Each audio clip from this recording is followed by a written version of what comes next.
Este episodio está patrocinado por nuestros compas de CasaHumilde Cerveceria, cerveza artesanal elaborada en Chicago. New location coming to Forest Park this June. And if you're listening to this after June 2024, it's open now. Join them this summer for some cold chelas and good times. Visit stayhumilde.com for more info and updates and follow them on Instagram and Facebook. Salud, and remember to stay humilde. This GuacPod episode is brought to you by Borjas Law Group. El abogado Borjas contestará todas tus preguntas, explicará el proceso específico de inmigración que aplica en su caso, el tiempo que se toma procesar su caso y los costos asociados con las tarifas de inmigración y los honorarios legales. Llama al 312-788-2783 para programar tu cita. Y ahí de pasada, menciona el GuacPod para que te den tu consulta gratis. Se siente bien cuando tomamos la decisión correcta, como cuando eliges la canción perfecta para el momento perfecto, o decides tomar una buena noche de descanso después de un día muy agitado. Tan bueno como tomar la decisión correcta en el tema de seguros. Por eso, Gessiel Gutierrez es agente de State Farm y está aquí en Albany Park para ayudarte a elegir la protección que quieres, el precio que quieres. Gessiel te explicará todo acerca de tus coberturas con State Farm para que sepas qué esperar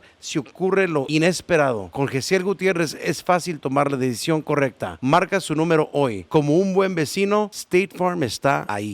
This episode is brought to you by Goodfellas Parlor, located at 5939 West 35th Street in Cicero. They are open 7 days a week. Walk-ins are always welcome. To book your appointment, you can call 630-562-6652. Go check them out on Facebook at Goodfellas Parlor and follow them on Instagram at Goodfellas Parlor. Make sure you look good, fellas. This episode is brought to you by La Michoacana Premium, Midway Location, 5160 Sur Pulaski. Te traen todos sus antojitos preferidos como fresas con crema, elote en vaso, nieves de todo tipo de sabores, fruta variada, las tortas favoritas de mi compa Jesse, y para celebrar cualquier ocasión, pide tu carrito de alegría, compadre.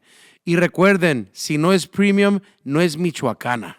This episode is brought to you by Rancho Los Guzman, hands down one of the most beautiful rancho-style venues there is in the Chicagoland area. They offer all the necessary services so that your next event is unforgettable. From weddings, quinceañeras, VIP private events, and holiday corporate events. Relax and enjoy while they take care of every single detail. Book your next event at Rancho Los Guzman, 2225 Maple Road in Joliet. For more information, call 815-200-4713 or check out their website at rancholosguzman.com.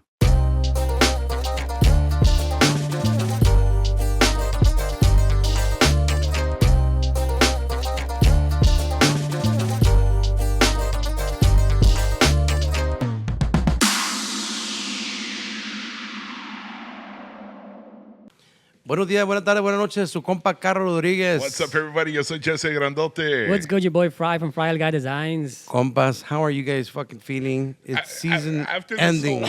After this whole season, man, I felt it was a great vibe, man. You know, as far as like conversation-wise, the vibes were actually pretty good. I every episode, I'm not gonna lie to you, bro. I go into them like real nervous. You know, al final, I'll be like, that's fucking badass. The other day, you tripped me out because you were in the office and you were just like, I was so fucking nervous before this episode. I'm like, why? Wait. No, because sometimes you know, cuando hablas con las personas, you chop it up before. You know, people don't see this behind the episodes, pero chop it up, hablas con ellos, and then they're just like, you feel them tense, and then it's just like, right after smoking, drinking a little bit, all the drugs and the liquor that goes around. Drugs help. Todo el perico, todo. No, just playing with you. I like ponernos bien Karim León, you know? And then we're just like, okay. Moving like that. This season for sure, we fucking showed our age. I think that was the only thing that. Ahora sí valió madre, ni cómo mentir, güey. ¿Por qué, güey? No, but the two guys, 18 years old. I mean, rising young dudes. And you guys sing? Yeah. You guys were in a band? Oh. Sorry. That's hilarious. I thought we left an impression. So. I thought I left an impression. He didn't know who I was either. So hell yeah. Ahí estamos. It's better than mushrooms, way. They humble you so fast. It's awesome. I love it. Who needs the ayahuasca when you have sir. The young when we people? have the young fucking generation. Let's get some more young generations to put us in our place. Viejones, today we have the CasaHumilde pick, Yes, as sir. you guys have seen in the past seasons. Siempre cerramos con broche de oro. Las temporadas with Casa Humilde Pick. And this season, bro, it's the same, bro. We're going to have a great episode. Va a ser alguien en el mundo de comida. You guys love the prior ones. We've had great reaction to it. So we can't wait to talk today. Antes de empezar y presentar aquí el invitado, we do want to thank all of our sponsors for the whole season of support. Everybody that's also hitting up the sponsors for their work on the side. We thank you porque esta temporada estos güeyes querían que pongamos el Cash App, güey, para que nos manden feria. Y yo fui que dije, ni madres. I was so upset. No manden feria, I güey. was gonna make a big old QR code, right? Yeah, the QR code just to like tip me. And Even on my face, it's the QR I code. was going to put the QR code right here. But it's on the stickers. So okay. I told these guys, look, man, if the people really want to support us, they just got to go and hit up all of our sponsors. Yes. Because así es como nosotros también We get a nos 10% damos cuenta. cut. Bueno, pues no diga, we got some shares in there. We're like Congress. We get the inside trade, bro. The inside trading Hell tips. yeah. Eso. But we do want to shout out. Hoy también, compa, estamos en CasaHumilde Cerveceria, bro. Yes. Yeah. Look at this. Look at this. Bro, by the time this is out, we're probably going to be partying here already. Yeah. De por sí, vamos a hacer muchas fiestas afuera y la chingada. Está muy chingón aquí para cuando vengan a Forest Park. We're here. We're shooting our season ending with the whole fucking families here, bro. Yeah. Saludos para Casa Humilde, que igual, bro. Hemos estado de la mano doing a lot of cool shit with them. We appreciate them. A la familia López, a mi compa Chuy, que también andan aquí por aquí. ¿Y son del what? Y son del quemado pelado. No, the other way. Also. Son el pelado los quemados. Yeah, There everybody we go. likes it I the like wrong that. way. I liked it the wrong way. Everybody likes it the wrong way. Salud para ellos que ya se la saben, the main sponsors. We're drinking. If we're drunk, it's because of them. Para mi compa Gessiel Gutierrez, que también es del quemado. State Farm Agent G out there in Albany Park. Shout out. Salud para mi compa Gessiel, que se la ha rifado. That guy's also from El Quemado. Like I said, between the Lopez and Gessiel, it's like 80% of El Quemado is theirs. Goddamn. It's theirs, güey. ¿Cómo dice? No soy del quemado, el quemado es mío. El Quemado es de ellos, bro. Pinche Durango, put them on the map. Salud para ellos. Salud para mi compa Luis Guzmán, Rancho Los Guzman out in Joliet. Shout out. Que también los Cantaritos Guzmán are going to be going at it by this time every Sunday. Totalmente gratis. Rancho Los Guzman, mi compa Luis Guzmán. Salud para él y toda la familia, compadre. Eso. Para mi compa Omar, la Michoacana Premium de Midway. Shout out. Shout out to my boy who came through this season. We appreciate it. El carrito de alegría, güey, en los pinches, en los cumpleaños. And ahí de todo, bro. We got to go there for the divorce party, G. Yeah. We got to go there, bro. Hopefully when this episode comes out, we'll be there. We're going to be there. We're going to have like 10 carritos. Salud para mi compa Omar. No mames. La Michoacana, Midway, salud para ellos. Y si no es premium, no es Michoacana, compadre. Para mi compa Javi Borjas. Shout out. This season, it came out, ¿cómo se dice? Salió el peine. Lo del medio Lo del mediocampi. Bro, I had like messages about like him playing soccer. Salud para mi compa Javi Borjas. Hey. Immigration lawyer, the best that we know. El pedo es de que I'm waiting for that fucking phone call, bro, from Javi to say, hey, güey, vamos a echarnos un cascarita. I'll be like, las pinches rodillas. Al contrario, we should make a cascarita. Invite that motherfucker. Yo soy portero, then. Hell yeah. I'll be a cheerleader. Mi compa Javi Borjas, if you guys mention el GuacPod, la consulta, preguntas, any immigration questions is absolutely free. Just mention us el GuacPod. Salud para él. Hope many more seasons with my boy. Mi compa Sergio, toda la gente de Goodfellas Parlor, bro. Shout out. Man, those guys, bro. Salud para ellos, que también they always take care of us on the weekend. Gracias. Looking fresh.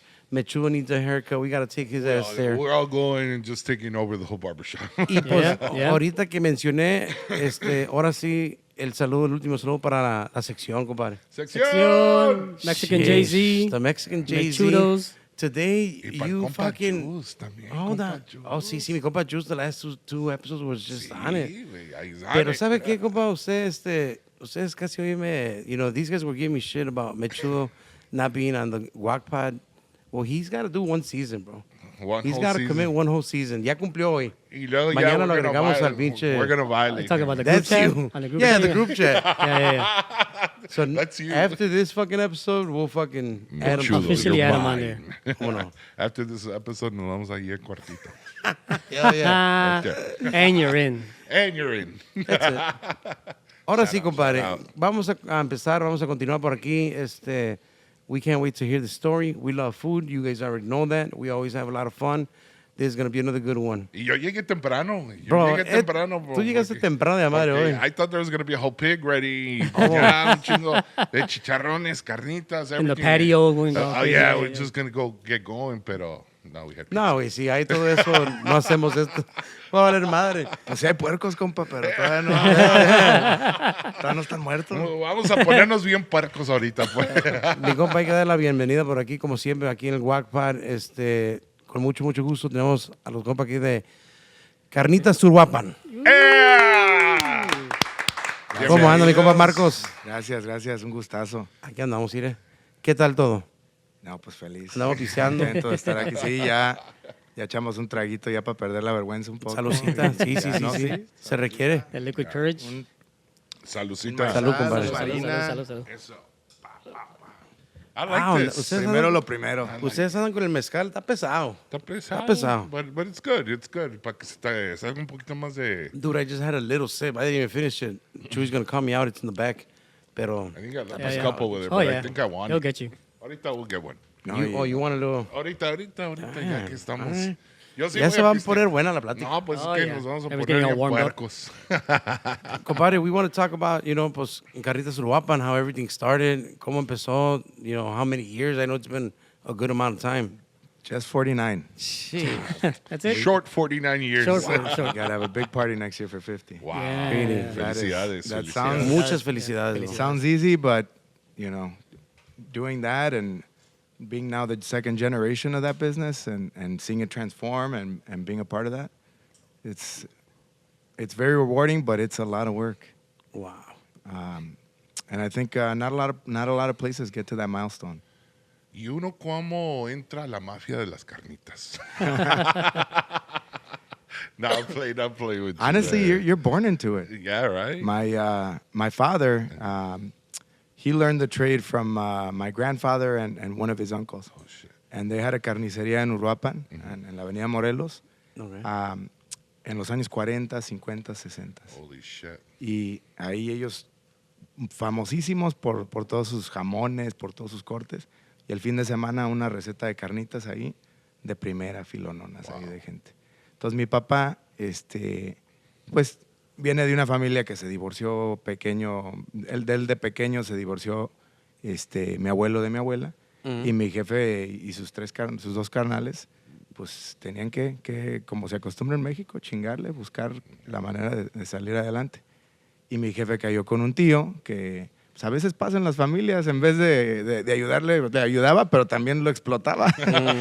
Entonces a los 11, 12 años mi jefe ya andaba ahí meneándole el caso, matando los puercos, destazando, haciendo el chicharrón. O sea, todo lo aprendió, pero desde chiquito. Fue su oficio él no hubo escuela. Yeah. There was no other way. Segundo grado estudió y de ahí a hacer carnizas.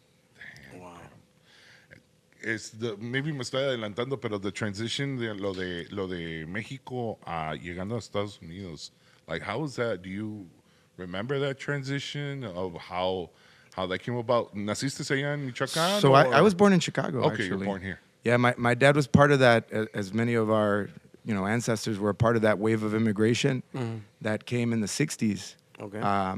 To work in the stockyards, in the meatpacking companies, in the steel industry over in Gary, sí. Altos Paisas, out there. My dad came and, the classic, there was already somebody from Michoacan here. And, he heard there was opportunity here. Estamos haciendo un chingo de dinero, estamos ganando Véngase. $2.50 la hora. Véngase para acá. Hay un chingo de jale. Hay un chingo de jale. Como suele pasar. Sí. And so my dad actually came here on a tourist visa. I guess it wasn't that hard to get. Yeah. Back in the day. Showed up in 1969 in January in the dead of winter. No jacket on. I think he had $100 somehow in his pocket. And used that to get to another OG of the carnitas industry, Sabas Vega. Yeah. Oh, yeah. So the original Sabas Vega, because we're all from Uruapan. It's all, Everybody's everybody's family. connected. We're all Everybody's love, man. Okay. So the original Sabas Vega was, the OG was un personaje. He was really good friends with my grandfather. So my dad told my grandfather, hey, I'm going to Chicago. I've heard there's all this opportunity. He's like, cabrón, háblale en esta dirección, háblale a don Sabas Vega. And he showed up con las maletitas you know, así. Vengo de aquí a acá. Eres hijo de Pancho Carbajal. Pásate. So he let him crash 2 weeks. He slept on his basement. My dad tells a story. You know, sleeping on the basement, wants to take a shower. No shower in the basement, but there was casos. Oh. Oh, shit. So he would bathe in the caso and then wake up, help out, till they got him a job over at Nationwide Meatpacking over in the West Loop. Okay. And back then, Damn. you know, that era, 69, or when my dad opened the business in 75, you know, Vietnam War was going on. Mm-hmm. Those meatpacking companies were running 24 hours a day. They were feeding the troops. Yeah. So they needed labor. They needed, you know, skilled hands. Yeah. And, you know, my dad was a butcher by trade, and nunca ha sido huevón.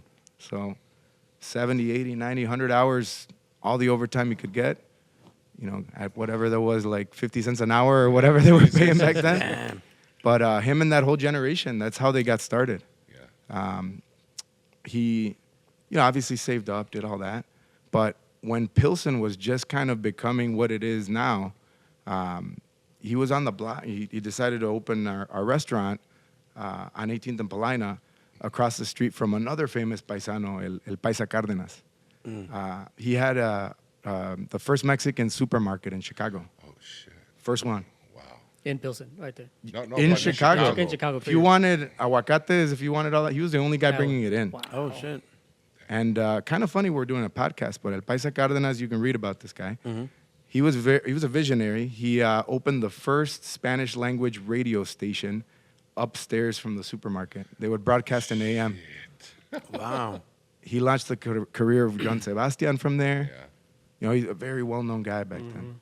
So that was like the epicenter of Mexican culture, was that block. The first Mexican 16 de Septiembre parade with the old Mayor Daley. That guy organized it. You know, there's a lot of stuff kind of happening back then. So Yeah. my dad kind of saw that, and he's like, I want it. this is the spot. Wow. So he got the building across the street, and when people were there doing their Sunday shopping, go out there mercado style, you know, con las carnitas y prévele y échele y un taquito. Y, and the supermarket didn't have bathrooms, so he's like, pásale al baño. Boom, boom, boom. Hook 'em in. Come on. Hustling. Wow. Yeah. Allá lo del el pedacito es costumbre everywhere.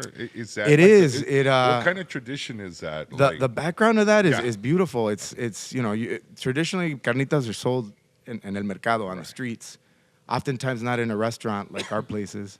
You know, and there's usually only enough demand in some of these places to kill a whole pig and sell it on Saturday and Sunday. But that's when there's competition, especially in places like Quiroga, right? You ever been to Quiroga? I wanted to when I went to Morelia. Se me dio la dicha ir last year a Michoacán, but it was conflicting because a lot of people from I landed in Morelia, Yeah. and everybody from Morelia was like, ¿para qué quieres ir a Quiroga? Aquí en Morelia hay un chingo de carnitas. And then I was taking a lot of Ubers, right? So I started that conversation about carnitas. So I'm like, all right. Y luego it was two topics all the time in Michoacán. El buki y carnitas. So it was like, so then after By the that- way, my tío Chava on my dad's side, yeah, they're from Mario de Rosales. He went to grade school with that guy. No shit. No Yeah. shit. Wow. Y se burlaban de él por sus greñillas. ahí raritas. No. So like a lot of people that we like, pues sí, Quiroga sí hay un chingo de carnitas tan buenas. So I was like conflicted because it was Good it was- carnitas exist everywhere. Yeah, and that's what I It's found not out. tied to anything. any specific place. Right. If there's a couple things that are exported out of Michoacán, legal things, right? Right. Aguacates and carnitas. There's a guy making carnitas from Michoacán in every part of Mexico, and even in the States now. Yeah. But like, you know, you need a caso, you need, you know, hablarle a la gente, and you basically made yourself a job. But I go to the mercado over there in Morelia, and they literally gave me like 2 tacos. Yes. Like ready. Like tortilla con boom, here. That's Full- because it's full taco. competitive. That competition down Yeah. there in the mercados, that's what it breeds. It's like, holy shit. So- like I'm already full. Like I'm not gonna buy I'm not gonna buy your shit. But when you come back, you might go You'll back know. to that one. Ah, Yeah. okay. So they're trying to reel you in. some way, somehow. So that's where that tradition comes from, la prueba. Pásale, pruébele. That's always, to this day, COVID kind of stopped it because, the masks and all that, but we're back. You go up to that counter to order, órale, ahí está la prueba.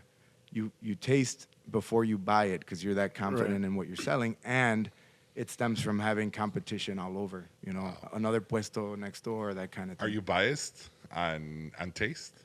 Absolutely. On carnitas? Yeah. I'm spoiled, man. I'm absolutely spoiled. Los de, I'm sure Quiroga, what's your favorite place over there? Honestly, and this is going to sound kind of outrageous, Right. Chicago's the pork capital of the world. Yes, I'd like to hear that. And the kind of pigs, they're not puercos birriondos feos que bajaron del rancho, like they're standards. top quality, standards, consistency. And we get fresh meat delivered every single day. And that makes a big difference when you're making carnitas. Wow. So I honestly believe what we're putting out here is better than what I've seen out there. Okay. And, there's always the carnitas del rancho, right? De tu tío, tus primos, medio se empedan y medio hacen carnitas, and then 10 hours later, ahí salen los buches todos duros, los cueros, pero unos mezcalitos y ya se te olvidó. But that's more like the nostalgia, the memory, You ever made carnitas like in a rancho with your family? It's a whole to-do. Yeah. I made carnitas during the pandemic. You tried, right? I Remember? tried. Yeah. And las que me palabra. No. I was doing, at that time there was I don't think there was reels, but you would just see a lot of YouTube videos. And I think I messed it up somewhere from the Coke to the orange. Stop at the I Coke. just stopped. It's one of those dishes, though, that it's just about as much about the ingredients as it is about the technique and the hands that are making it. And it's very technical. You're dealing with the right amount of heat. You're dealing with the cuts cut a certain way, certain thickness, in what order are they going in, what order they're coming out. Even if you put them in, si estás ahí haciendo el show con la pala y ahí meneándole, you're gonna break it all up, despedazando. Yeah. So it's one of those things that's looks very simple from the outside in, but it's very, very, very technical. And there's a lot going on, and a lot of the little details matter. So a lot of stuff from from el puerco, from the pig, a lot of lard comes out from that. I see a lot of places reselling the lard para los tamales. Do you guys? We don't, because we have such a high volume that we struggle to keep up with enough manteca for ourselves. Oh shit! And so after every time you make carnitas, you're purging a certain. You clear the caso completely, right? Because it's got seasonings and things in it. You let that manteca settle overnight, and then the bottom coat of it you scrap, because all the little sediment, all the little pieces of meat, all the seasonings, they fall to the bottom, and then you scrap that. And the way you make more manteca is actually by making chicharrón. So in the process of, putting the skin in the caso, it's an 8 to 10 hour process, slow heat. If you fuck it up, se te arrebata and it crackles. If you go too slow, the texture is completely off. You dehydrate that pork skin, and through that process, you create more manteca. Wow. And that manteca eventually becomes seasoned, and it becomes a manteca madre. And you kind of keep recycling it, and you have that ecosystem. And then that's the manteca that goes in the frijoles refritos. Yes. That's what you make the chicharrón. We make corundas, auténticas de Michoacán. The masa gets seasoned with that manteca. Everything takes a little dip in some shape or form. The taquitos dorados, everything goes in that manteca. Damn. So you have to be very careful, very methodical. Know when to scrap it, and just kind of constantly be making more. Not to lie, I'm. You've seen me there. I'm a constant. You're customer. regular. I'm never coming out with a punch card because I'm always there. No, but it's not to not to talk bad about other places, but it's authentic, and it's I don't know if it's safe to say, but it's clean. I don't know if that's safe to say. You ever seen how they transport meat in Mexico in the mercados? Hell yeah. Open air. Everything. Carcasses just flying around, flies everywhere. That's crazy. The evolution of the Allá casi vas y te echas un taco y a ver si no me pasa nada. Fuck. Well, I did come back sick from. You did get Morelia. super sick I from got fucking super Morelia. sick. I got Or super you have a sick. little mezcal to, I should have taken some cortas. mezcal nomás para allí para desinfectar todos the organs. Salud, salud, salud. Salud, salud. And then you guys opened right there in Pilsen. Y allí siempre han estado. Yeah, I mean, so there's- my is there dad more? was, that old school mindset, like, quiero regresarme a Mexico. That was it. So it was always, a means to an end, right? So he was always trying to, reinvest and comprar terrenos and do all this stuff. My grandfather, descansa en paz, era aguacatero. So he kind of pulled my dad into that business too. And, my dad would just kind of go back and forth. And the way I grew up was really, 3-4 months out of the year there in the summer. And then all the other time here, Christmas, spring break, we were always over there. So I was always kind of going back and forth, back and forth, back and forth. And I didn't realize it at the time, but that was critical to who I am as a person.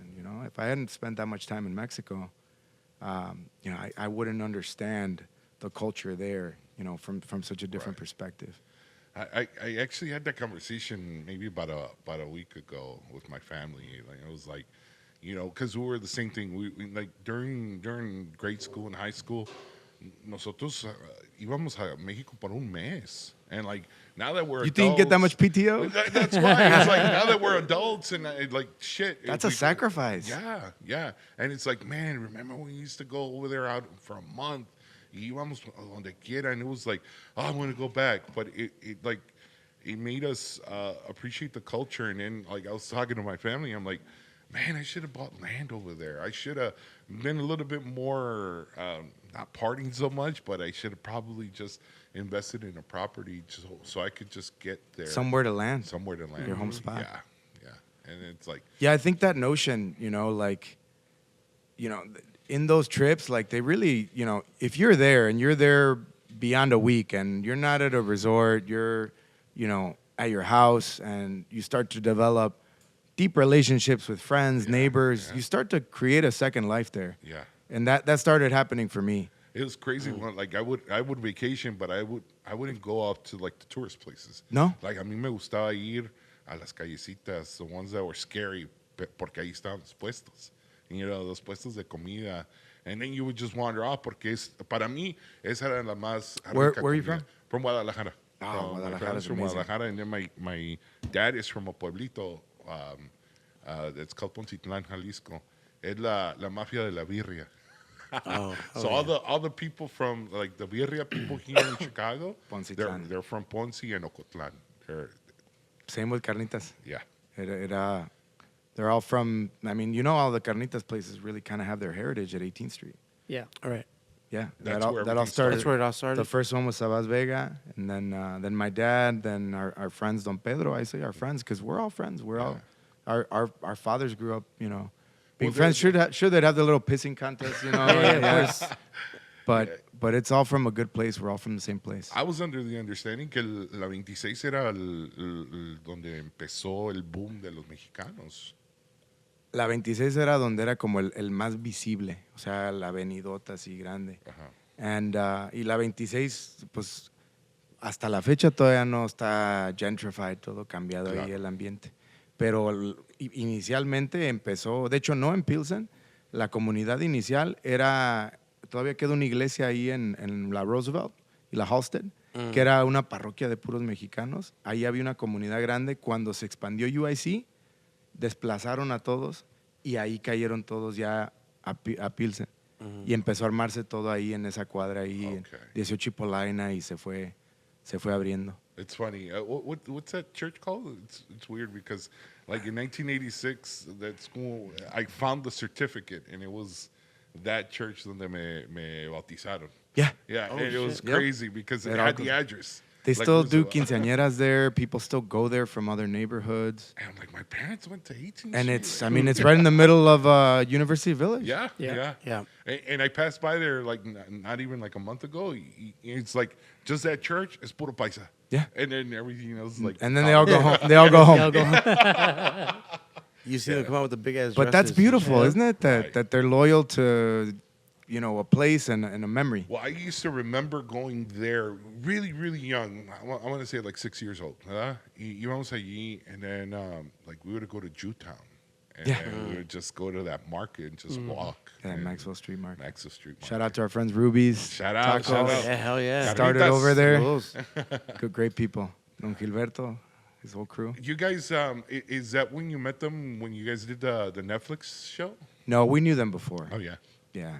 And it's one of those things that's kind of funny. Like on Saturday and Sunday, I'm in the restaurants, right? So I never grew up going to La Garra Yeah. because that's when we'd be working.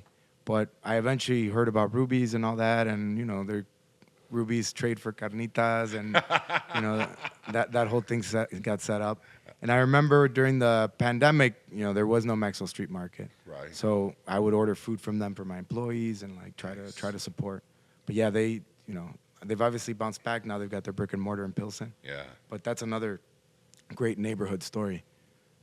They were over there, I think, 30 years. In the Maxwell Street Market. Yeah, he was working in La Fábrica Monday through Friday, and his side hustle was selling some of the city's weekend. best al pastor and That's guisados. fucking nuts. It's nuts. I mean, for you to have a 4 to 7 Thursday through Sunday, I mean, they're just open like 4 days out of the whole week. And for I like think 4 that goes hours. back to that mindset of El mercado. El Mercado running it, tight team with their family, still, That's cool. still That's keeping it, interesting. intentionally keeping it that way. Because at the end of the day, your business has to suit your needs, right? Claro. It's got to serve you. That's why you go and start your own business to begin with. Right. So you can do it on your terms. And, they found a good balance with that. And it works. It's crazy. I mean, I think it's smart in a way porque it creates the demand. Pero cuando yo llego a las 7:01 y está cerrado, no tacos for me. Right. I mean, us, That's true. we often get asked, well, why do you close at 4 p.m. on weekdays and 5 p.m. on weekends? And honestly, it's because, Se acaban las carnitas. no, I mean, we could make more, but more than 90% of our clientele is Mexican. Yeah. And they've got it in their head that si están ahí a las 4 es que no son frescas, no son de hoy, o ya están ahí todo el día, ya están Yeah. todas We were secas. talking about that about menudo because I'm like, man, why don't they make menudo? Oh, I found yeah, a place of menudo on a Monday, right? And he's like, it's not fresh, bro. No, that's, bro. That's yesterday's. No. I'm not gonna eat that shit. Probably Saturdays. Yeah. Las tripas aguantan, dude. You don't want to be experimenting with that. No. That's why. I told you, güey. Cálate, güey. I'm like, Cómprate nah, el I'm good. pinche medio galón. Te va a hacer daño esa Si ves putada. que está 2 por 1, Hell yeah. Menos. How much? If you don't mind us telling, no sé si es un secreto, pero No. like how many pigs do you guys do in a week? so I'll tell you something about that. It's kind of funny. Like it started, my dad butchering all the pigs, and then Well, he had the plug from the meat market, ¿verdad? yeah, actually, kind of a cool story from that era. My dad worked alongside an Italian guy and a Greek guy, and se hicieron compas, así, really, really good friends. And when my dad spun off to do the restaurant, the Greek guy and the Italian guy teamed up and they opened a little meatpacking shop. Oh. And guess who loaned my dad the first 90 days credit on pigs? Ooh, these guys. Sus compas. Nice. And to this day, we still buy pigs from, shout out to Grant Park Packing, Franklin Park, the Nice. descendants of the El Italiano Joe Maffei. And shout out to Peoria Packing, now the descendants of El Griego. The one on Lake Street. Yeah, and they're still there. Wow. They're one of the last holdouts. So I grew up going to Lake Street over there, bolsa de chicharrones, bolsa de dinero para pagarle ahí los puercos. Back when it was truly a badass. meat market. Yeah, I remember that area like vividly. I don't know why I would go over there. I don't remember. But like on one of the last days, it was still not what it is now. But like I know there was like some. Oh, it underground transitioned club. fast. Like quick. 10 I mean, years and you don't even recognize Man, it. like Google headquarters are over there. You're like, what the fuck? Used to But- be Puerco headquarters. Yeah, over there. but I remember like one of the last things that I remember vividly is that estaban cerrando like the little steel doors of the meat markets. I remember seeing all the hanging stuff.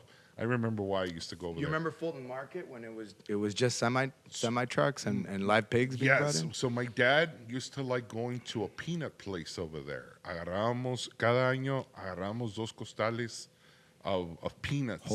Wholesale, porque hacíamos aguinaldo for our church. Ah, So we el aguinaldo. That's Yeah. a nice tradition too. yeah. Hell So yeah. we agarraba 2 costales, and then he would get a half costal for us, me and him. And on the way back las home, mandarinas, yes, those candies in there, those hard ass the candies. Brock What are those candies, called? The Brock candies, BRACH, esos. Oh, yeah. I used to get them at Jewel. We used to just scoop it into it. a little plastic bag. We used to do that a lot. So that's how I remember that area. That area.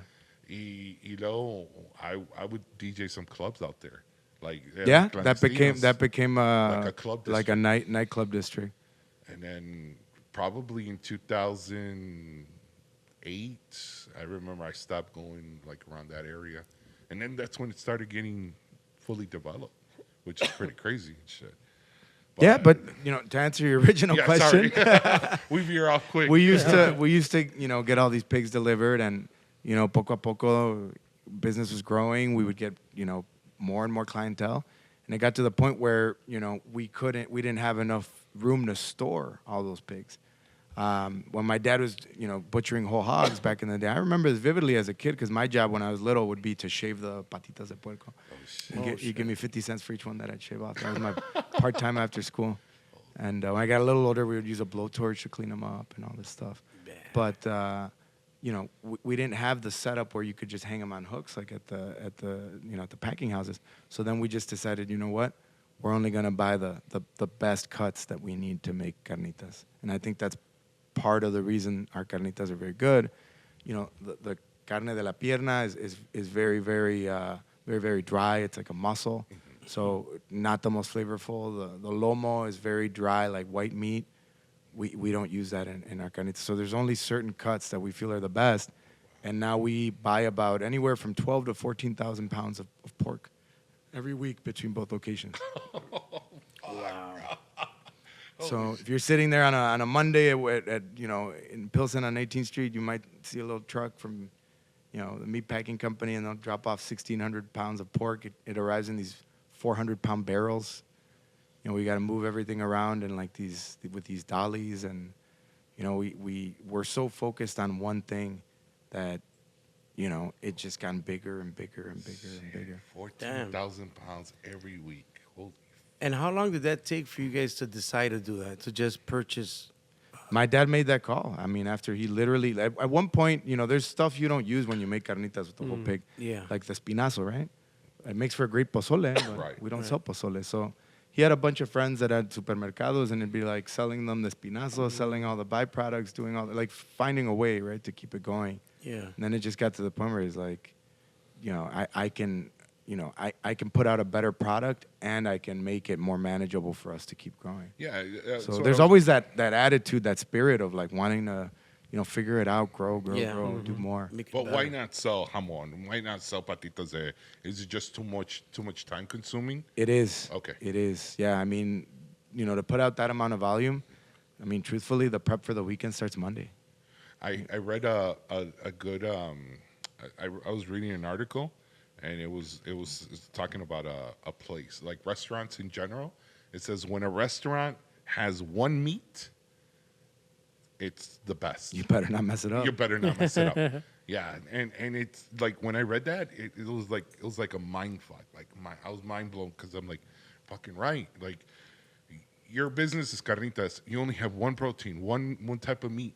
Yeah. And you don't mess it up. It can be isolating, Right. you know, truthfully. Right. Which is why I think our audience, you know, for the foreseeable future is Mexicanos.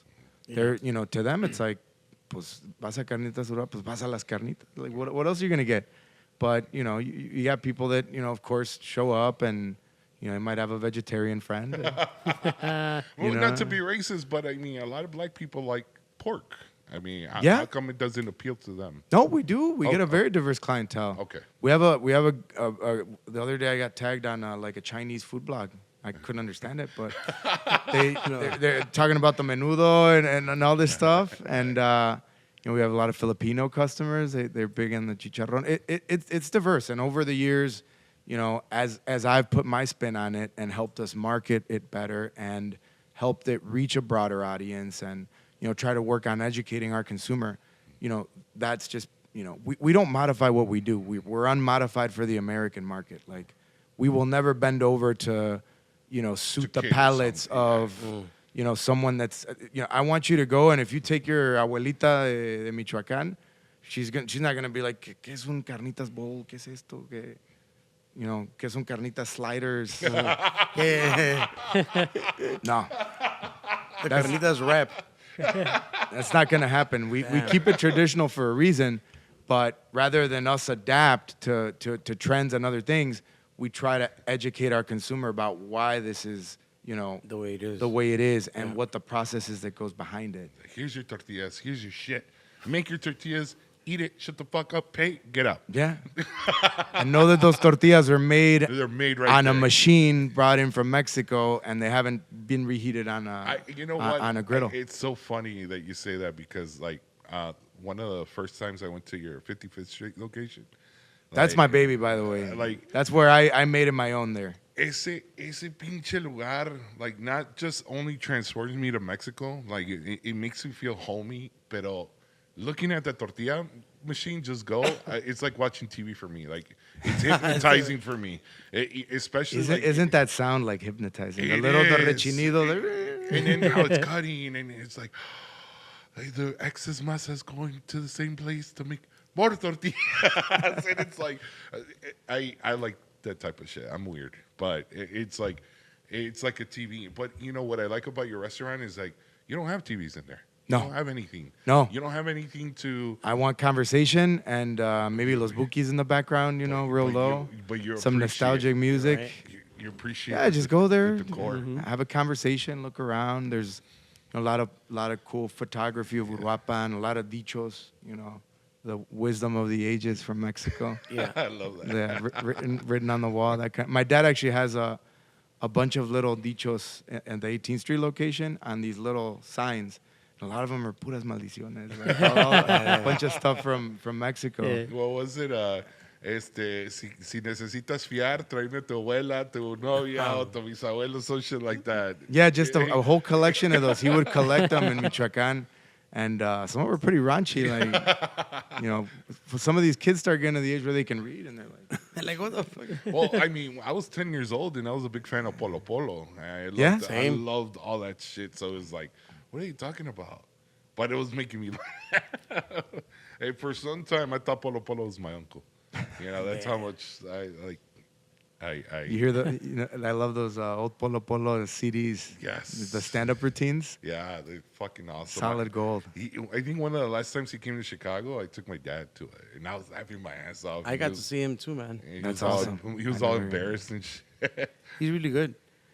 You know what else I was going to ask you, bro? The restaurant now, how many days are you guys open then? 7. So that's a big difference too from like growing up where it was like a traditional Saturday and Sunday. Yeah. Yeah. Like, it was great waking up Saturday morning knowing that, You want to know why we actually used to close on Thursday? And it was because my dad every Thursday would go see his friend Luis Zambrano. He had a barber shop under the 26th Street Arch. And that was like Uruapan headquarters on Thursdays. So he'd go over there to the barber shop, go kick it with the homies, get lined up, or maybe not lined up, but hang out. They'd be playing dominoes in the back, the old baraja mexicana. I grew up going to that spot. Was off? Yeah, Thursday was off. They also had the consulado in there where they sit you on the barber chair and then you can get a green card with the... Oh, shit. No shit. Yeah. No. Let's get cut. Let me cut you up before you get your fucking pictures. You look fresh. But that was Thursdays. So he closed on Thursdays and, he that was spent a little time with the family too. But Hell yeah. That was his day. That was his day. That was his thing. That was I gotta go get my haircut. Self-care day. Yeah, self-care day. Hell yeah. Yeah. Yeah, that I was asking because I just figured also that nowadays, it's so there now. Antes era como a weekend thing. Mm-hmm. Now it's whenever you want carnitas. Like, I've worked hard to make that happen. Yeah, that's awesome. It started with like, just expanding our menu during the week. The menu would be very limited, and I started having, when I quote unquote took over like 10 years ago and kind of jumped back into our business, because for a while I was doing something else. I was actually a former banker.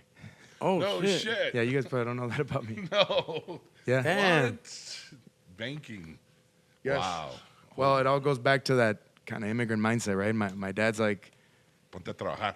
you got to go to school. You got to pursue those opportunities I never got. And, I grew up thinking, success is jumping on that L stop at 18th and Paulina, throwing on a suit, Going and downtown. getting your ass downtown. And I did. I worked at Northern Trust for almost 9 years. Went to University of Michigan, got an economics degree, and got in there. Started working a completely different career. But on the weekends, You were making carnitas. that menudo tasted good on Sundays after going out. And, my parents obviously were still, we grew up above the restaurant. So if I wanted to see my parents when I was young, I'd go downstairs. Well, when I got older, if I want to see my parents on the weekend, I go to the restaurant. If they're at the restaurant, they're working, and so I'm kind of working when I'm there. So I never, veered too far, but, definitely tried something else, and I think gave me a lot of perspective, showed me a different way of life, a different industry, just something completely different, but it also gave me a perspective on, what we do in our function. And, to me, what we do it's not just food, it's... How did you deal with, like you're talking about like the Thursdays, your dad had that mental health, but like what was your mom like? I mean, they seem like, I mean, the way how you're explaining your family is that tu papá y tu mamá like trabajaban. They really had no days off basically. Y cuando se enfermaban, what would happen? I mean, over time the team started getting bigger. Okay. So my dad did start to, he was actively trying to move back to Mexico at one point. So delegate. So delegate. yeah, he started delegating, and then he would, go to Mexico 3-4 weeks, go see his business over there and kind of come back and forth. And it did grow to that point. But his mindset was always like, someday I'm going to wind this down and nos vamos. I'm out. Yeah. Nice. How many years did you do banking? Almost 9. Oh, shit. 9. Yeah. Yeah, it was it's kind of a funny thing that led me to pivot, but my dad's younger brother got really sick. He had a surgery that didn't go well and ended up paralyzed. Oh, shit. And my dad took off for 4 months. And so, my mom was there, and they needed me to step in and help out. So I did, and I found very quickly that I was more interested in, putting my twist on the business and getting involved and working on the business when I was at my 9 to 5. That I just decided, this is calling me back. Was it a sense of like you weren't going up in the in the job in your job, or you? I was doing well. It wasn't that at all. I ended up actually going to grad school too. Shit. While I was doing that, I got my MBA at Northwestern at Kellogg School of Business. I was really gearing to be a banker. Okay. To be in that world, but somewhere along the line, and I've known this for a while. You guys all know this. The potential of the Mexican market in this city and in this country, that consumer is growing leaps and bounds. Getting bigger and bigger and bigger, and the limited number of true authentic brands that cater to that market, that are professionally run, that see the bigger picture, that are growing, that are evolving. Things like CasaHumilde, things that are putting their twist and catering to that market. That's still a budding industry. Like that still hasn't been. We're in Chicago, so we have kind of a biased picture of it. But you go to some of these smaller cities where there's smaller communities of Mexicans, and they're craving authentic food. They're craving things that cater to them. You go 2 hours away from here. You go like to Indiana, and there's towns of like predominantly Mexicans, and they're craving that because I've smuggled El Milagro tortillas all the way to 2 hours from here. But it's like they crave that authenticity, and I like 2 hours from here, I go to Warsaw, Indiana, right? 2 hours from here. and it's like trailer homes, pero hay una señora in a trailer park haciendo birria, haciendo menudo. There you go. And doing stuff like in Mexico, in los pueblitos, like where I'm from, you would go to a house, señora, ¿qué tiene? Oh, tengo tostadas, tengo esto. And they would eat there, and then they would pay like if That's it how was it like a little starts. restaurant. And that's how it starts. And usually there's going to be a couple things. Usually a church, Yes. and then a supermercado with a taqueria. And then you start seeing like, you know, the general Mexican restaurant, then maybe the birria shop, then maybe the carnita spot. It just starts, history starts repeating itself. Yeah. So I see a lot of opportunity in that. Is that why you expanded though? Like Absolutely. going to another second business? Yeah, Second and you know, location? we're still learning. You know, we're still tweaking what works, what doesn't work, making adjustments. Our next step, we could talk about that for a little bit. Yeah. I've been hungry to open in La Villita for years. You know, we opened in Gage Park, and at the same time that I was looking on the south side, I was looking for real estate in Little Village. Yeah.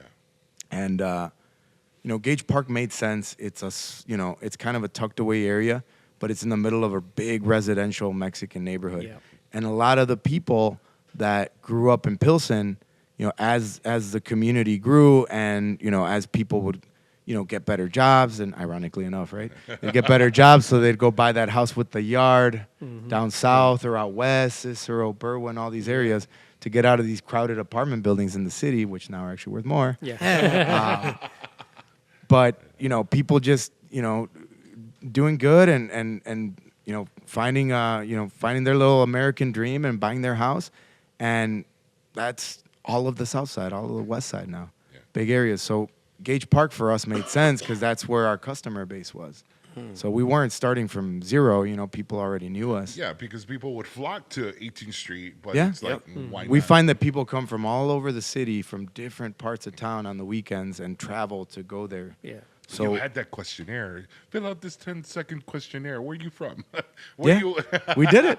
No shit. Yeah. I was saying it as a joke. No, I literally did that. No, you're spot on. I raffled. I remember before opening that location, I raffled a holiday paquete de fiestas for 50 people, and I collected 1,300 zip codes. Oh fuck. And then Wow. I had a primo that came up, and I was like, "You want to earn some extra bucks? Put all these 1,300 zip codes in Excel."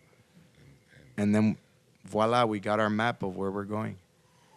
Wow. Insane. what's up. That's fucking smart. Like holy shit. And it's changing. You know, obviously, I haven't done it in a while, but you know, it reinforced that, you know, we really need to go to where there's big clusters of Mexican people, yeah. and that's our market. And to me, you know, maybe it's glory days are behind it, but I think not. I think the new generation has to do something about it. But 26th Street, La Villita, has always been, you know, the premier, you know, big Mexican commercial strip in the city. Yeah. It's like the Michigan Avenue. I mean, they would call it 26th that. The Mexican. It's looking a little beat up right now, Yeah. but Pinches venezolanos. And how's that location looking? What's the? so I bought the Concordia building Yes. like 2.5 years ago. And what drew me there is that, I mean, that place is nostalgia, man. Oh, Yeah. Yeah. Like in the 80s, in the 90s, probably had Los Temerarios in there, Grupo Brindis, all the gruperos. They had this cool banda called Banda Azteca. Yeah. We played there a couple times. Yeah, I remember those days. It was cool there. Like, you should have. You guys have any stories about memories that. I remember the buffet, the Mexican. That buffet. Sunday buffet. I never did the buffet. I never did either, but I've heard it was like the place to be on Sunday morning. Yeah, I would do that, and I remember like unos cuadros bien chingones grandes, so like famous people, and I'm assuming it was the owner. I mean, I was young, but it was like, you know, you would see Vicente Fernandez and the owner, and then you would just see, pero eran cuadros grandes, and you're like, holy shit. It was, I mean, that's all I remember, but then after that, vamos a Concordia, what was it, like Thursday nights? Thursday nights. Yeah, Thursday nights. We would party there Thursday night. Yeah. It is an iconic building. Yeah. And how's that one looking? ¿Para cuándo más o menos piensan? I think by the time this podcast drops, we might even be over there Oh, sheesh. having some carnitas and well, got a lot of things packed for that place. One of the big surprises is we're going to have a big patio on Hamlin with 50 people, 50 seats outside. Shit. So the side of the building is going to be open, retractable doors. It's going to be open air. Nice. When you sit down, you're still going to be off the street. You know, it's going to be high barriers because it's still a little village. But it'll be, you know, open air. You'll be able to sit out there. You'll be able to, you know, have your carnitas, have your menudo, have your corundas, have all your chicharrón. We're also going to get into the world of spirits now. So we're adding a liquor license to that location. Oh, nice. And it would just be that location, the one. Just that location, yeah. We're going to see it, you know, how that goes. We're crafting the beverage program right now, but we're focusing on mezcal from Michoacán. Yes. Specifically from Michoacán, plug to Mezcal Shout out. Laguna. Yes, sir. But yeah, we're gonna be making cocktails with it. We're gonna have like flights where you can try different agaves, different stuff, and we're gonna be selling charanda, which is truly the drink from Uruapan. It's made out of you know, sugar cane. It's kind of like a rum, but it's really something else. Okay. And charanda is you know, something that has denomination of origin. It's from Uruapan. It's a cane spirit. It plays really well with like aguas frescas down there in the pueblos when there's not a lot of money, Yeah. you know, and they're having a big fiesta. Una charanda. Un galón de Un charanda. garón de chalanda, una de esas de esos garrafones de agua de limón o de agua de Jamaica, and the aguas locas. Yes. Damn. I want to try Get the party going. I want to try that. Heck Yeah. Un galón de charanda, por favor. But you know, it's one of those drinks that, you know, the more you learn about it, you know, it just has a bad rap. Really? You know, it's a little misunderstood. Okay.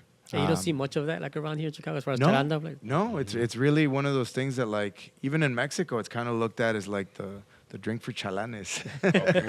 like the Budweiser. No, just or like what is it? The bastard child of spirits. Is that how you? I think so. Of Michoacán spirits, definitely, because you know now the focus, everybody's drinking mezcal.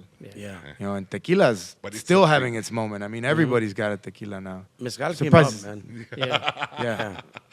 A lot of people got into mezcal Yeah. for a bit.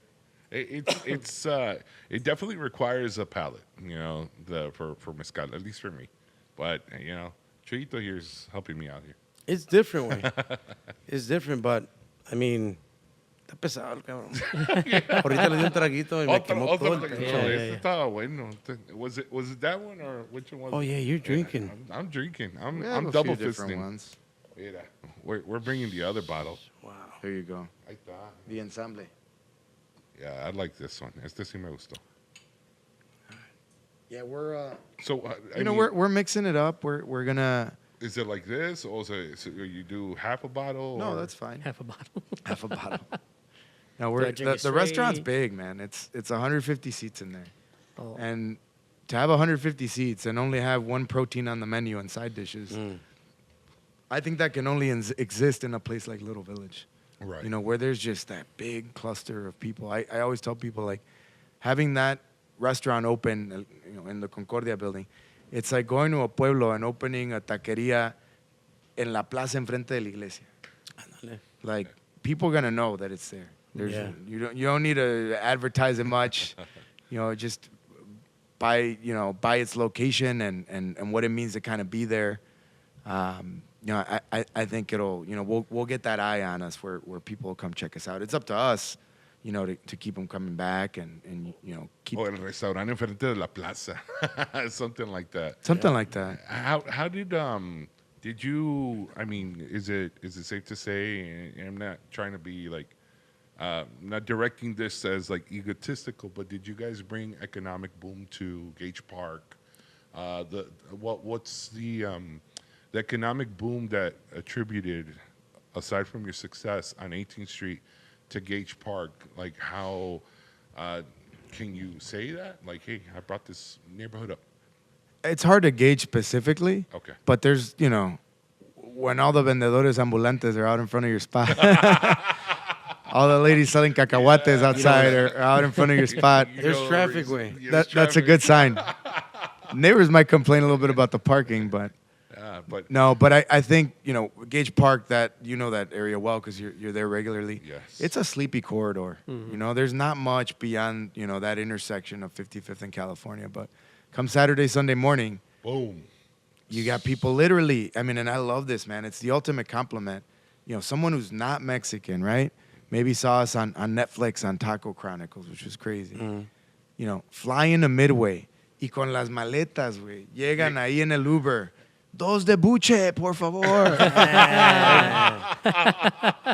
Like, damn. Are you going to Midway? Are you coming from Midway? We're really onto something here. You know, people are, I think in general, Mexican food and culture, it's having a moment, man. How did that happen, though? Like, how did you get that call from Netflix and say, hey, we want to feature your restaurant? We had to audition, first of all. No shit. Okay. It was a blind audition. They're like, a good friend who was involved in the selection process, you know, called and she's like, hey, there's this producer, signed an NDA. I can't tell you what's going on. Fuck. There's a very famous show that focuses on Mexican food. And I'm like, all right. Taco Chronicles. Yeah. Like, and they're going to come and interview you and you've got to audition and, you know, you gotta bring the heat. But yeah, I think it was for the Chicago episode, at least 10 places. And we were on the short list. In great company, right? Birreria Zaragoza, Ruby's, La Chaparrita, you know, all great spots. They obviously can't feature everybody, but, you know, all great spots. And then before that, you know, that's like a series of, you know, other, you know, opportunities. We've been on Food Network, on Cooking Channel. We've been on Vice, you know, local stuff, Univision, you know, WGN. It just kind of starts building, and you know, as you kind of, you know, start having these opportunities, you know, you put yourself out there, you're prepared. I have a media kit that I have ready to go. So nice. You want to talk about our restaurant? Here's a folder with old photos, a story, you know, content, stuff that makes your job easy. You know, little things like that you can do to be ready. And, you know, back in the old days, I mean, just using Twitter, man, like reach out to people, you know, get your name out there, being proactive, not waiting for it to come to you, like making it happen. And como dice el dicho, haz fama y échate a dormir. And I think that applies, especially in the food world. You know, there's a lot of places in Chicago that are, I mean, they're just become institutions. It takes a long time, but, you know, places like a Portillo's, like a Al's Beef, you know, some of these, like Pizzeria Uno, you know, they just become kind of part of the culture. And I think in Chicago, Mexican food is starting to become that. Yeah. I think it's just a matter of time because we've been here a long-ass time. And it's so competitive, though. Like, I mean, should I even say it's competitive? Porque tanto restaurante que hay in Chicago, like, you don't know where to go. We were talking with the, you know, Sección over here. I'm like, what are the best tacos on the north side? Because, you know, you got to talk. Pues también tantas cervezas que hay, pero esta es la buena. Sure. Esta es la buena. Exactly. That's actually pretty cool, man. That's dope. I think there's a lot of value to being a specialist, right? You know, like, we haven't diluted our menu with, you know, you're not going to find, you know, cóctel de camarón on our menu. And you go to a lot of these restaurants, you know, just younger operators, and they don't really have a sense of direction. How many times have you seen a menu when you're like, your head starts spinning, it's overwhelming? Yeah. I do that at Italian restaurants. Like, it's massive, and you're like, what do you eat? You know, what Right. do I want? How can they possibly make all of this at a high level and do it well? And quality-wise, like, how can Right. you have it? And for us, I mean, we try to keep it Right. reasonable, you know? How do you deal with the influencers that show up with a camera and say, hey, I got 10,000 followers on Let me eat for TikTok. free. Let me eat for free. You know what's funny? Some of the biggest ones that we've had, it's not like that at all. Okay. You know, they just show up, you know, show love, and, you know, just like want to tell our story, want to, you know, want to experience it.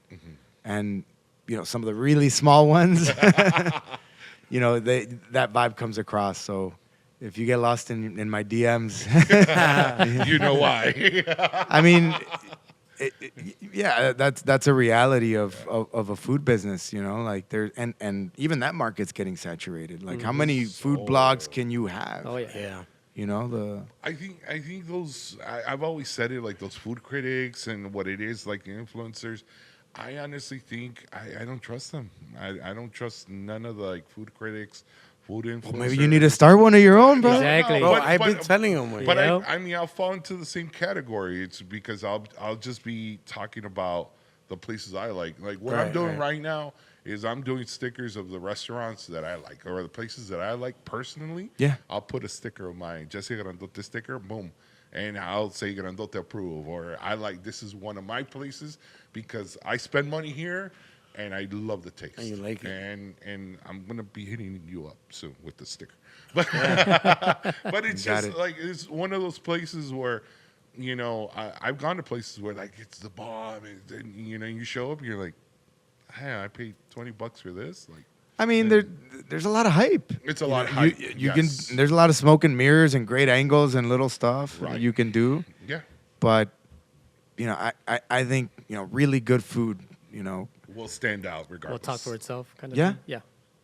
Yeah, and then for us, like we're only as strong as our team. Yeah. And I mean, there's a guy at the restaurant at 18th. I'm 40 years old. He's been there for 38. Oh shit. Whoa. Yeah. Oh shit. I mean, my dad was never a big, he was always like that old school guy from Michoacán, wasn't getting down on the floor and playing with me and all that. So I learned actually how to ride a bike from him. Damn. On his day off, he's like, you want to go to the park? All right. Let's go. Harrison Park Yeah. showed me how to ride a bike. Shit. No, we have longtime staff. I mean, we hire people locally, and when you're in a place like Pilsen for 49 years, I mean, these people become family. Well, what does that attribute to? I mean, like, how do you keep them happy? I mean, Well, now my generation, me Yeah. versus running it when my dad was, I create opportunity. Okay. That's why we're growing. It's not just for me. I owe it to my team to create additional opportunities for them to be leaders, for them to grow, and that naturally is going to result in us, looking for new places to grow. And I think that's the ultimate thing you can do for someone, that works in your business, is giving them the trust of like, hey, this next team, this team of cooks, this is going to be your team. Mm-hmm. We're going to build it together. But does it also translate like, hey, I'm going to give you healthcare, I'm going to give you 401k, I'm going to give Oh, you all that stuff? absolutely. And it translates into additional benefits, additional opportunities, bonuses. Nice. Yeah. Yeah. I mean, we all have to win for this to work. Claro. And you've got to treat people fairly. And in the restaurant industry, this is very commonplace. I mean, I hire a lot of paisanos, and I hear horror stories, man. People just, just getting taken advantage of to this day still. How do you deal with the whole thing of man, I was me pasó otra vez, se me está olvidando. Brain But, fart. brain fart, but because I had it right here, I was thinking about it, and then I started thinking about like all the workers and everything. But it'll get back to me. So just Just like that, you just left your- I left me. I had it When at they're the there tip a of my long tongue. time, I mean, they take pride in what they're doing. It's a part of their life. And, I want you to walk in and you're a pretty memorable dude. So I'm sure somebody's like, ahí viene el grandote. Y ese le gusta esto, but it's esto. like- Yeah. They know the order. Yeah, yeah. Ay, viene grandote. But isn't that the best when you go to a another- restaurant oh, yeah, and fuck it's yeah. like, lo de siempre, joven? Yeah. In that word, joven. I love that too. Always reels me in. Gracias. Bless your heart. Yes, lo mismo. Hell yeah. And yeah, and it's the same order. It's always una orden de frijoles. Siempre le digo, un platito chiquito del guisado de chicharrón, por favor. Y unas 2 libras de carnitas surtidas. That's my order. Para mí. Para mí. Para mí. No, para nomás picar la muela. and it's like, it's always, it's so cool. Like, they just bring it to you, and the tacos dorados. It's consistent. It's consistent, yeah. When you're around that long, like, I mean, you'll piss off your regulars if you start getting too crazy. So do you see this just like almost like the beginning? Like I think it's only going to get much more bigger, right? I mean, I think so. yeah. It's kind of a funny thing, but like our business had kind of a second wave when I came back, and that was 10 years ago. Initially it was just back to basics, right? I'd been doing something completely different. It was like, get back in the kitchen, learn everything again, earn the trust of the team, work there side by side, and then slowly start to, work the change from the inside. How does it got back to me already? So the machismo that you talk about your dad, and it's in our culture. No lo podemos negar. Yeah. But how hard was it for your dad to transition the delegations, and how hard is it for you to delegate to other people that you technically trust, because this is your livelihood? You have to. This is your family, right? You absolutely have to. So how trust. hard was that delegation? Because like for me, when I try to delegate something, it's like, estás pendejo, hazte pa' allá. Yo lo hago because I know how to do things my way. Like we're talking about carne asada. I don't like carne asada. I like the way I make it. I can't delegate. I have a difficult time delegating. So like in this big ass business that you guys have as a family, how hard was it for your dad to deal with those delegations? That was part of the understanding, when I came back. I gave up a good career to do it, right? Benefits, paid time off, the things you work hard for, right? The 9 to 5. The good version. Right. Hell yeah. So I realized I was giving that up. I always had, I can always go back to that world. There's always, I do have experience, and I'm sure I'd land on my feet. But part of the conversation, and this happens a lot with family businesses, is how do you introduce that second generation? For me, a key, at least when I have kids, I have 3. I don't want anything have anything to do with our business till they go out and get a degree and work 4 or 5 years for somebody else with a real boss who will fire your ass in a second if you're not performing. The capitalism. Yes. Yeah. And only then, could you potentially come back, but, seeing things through a different lens.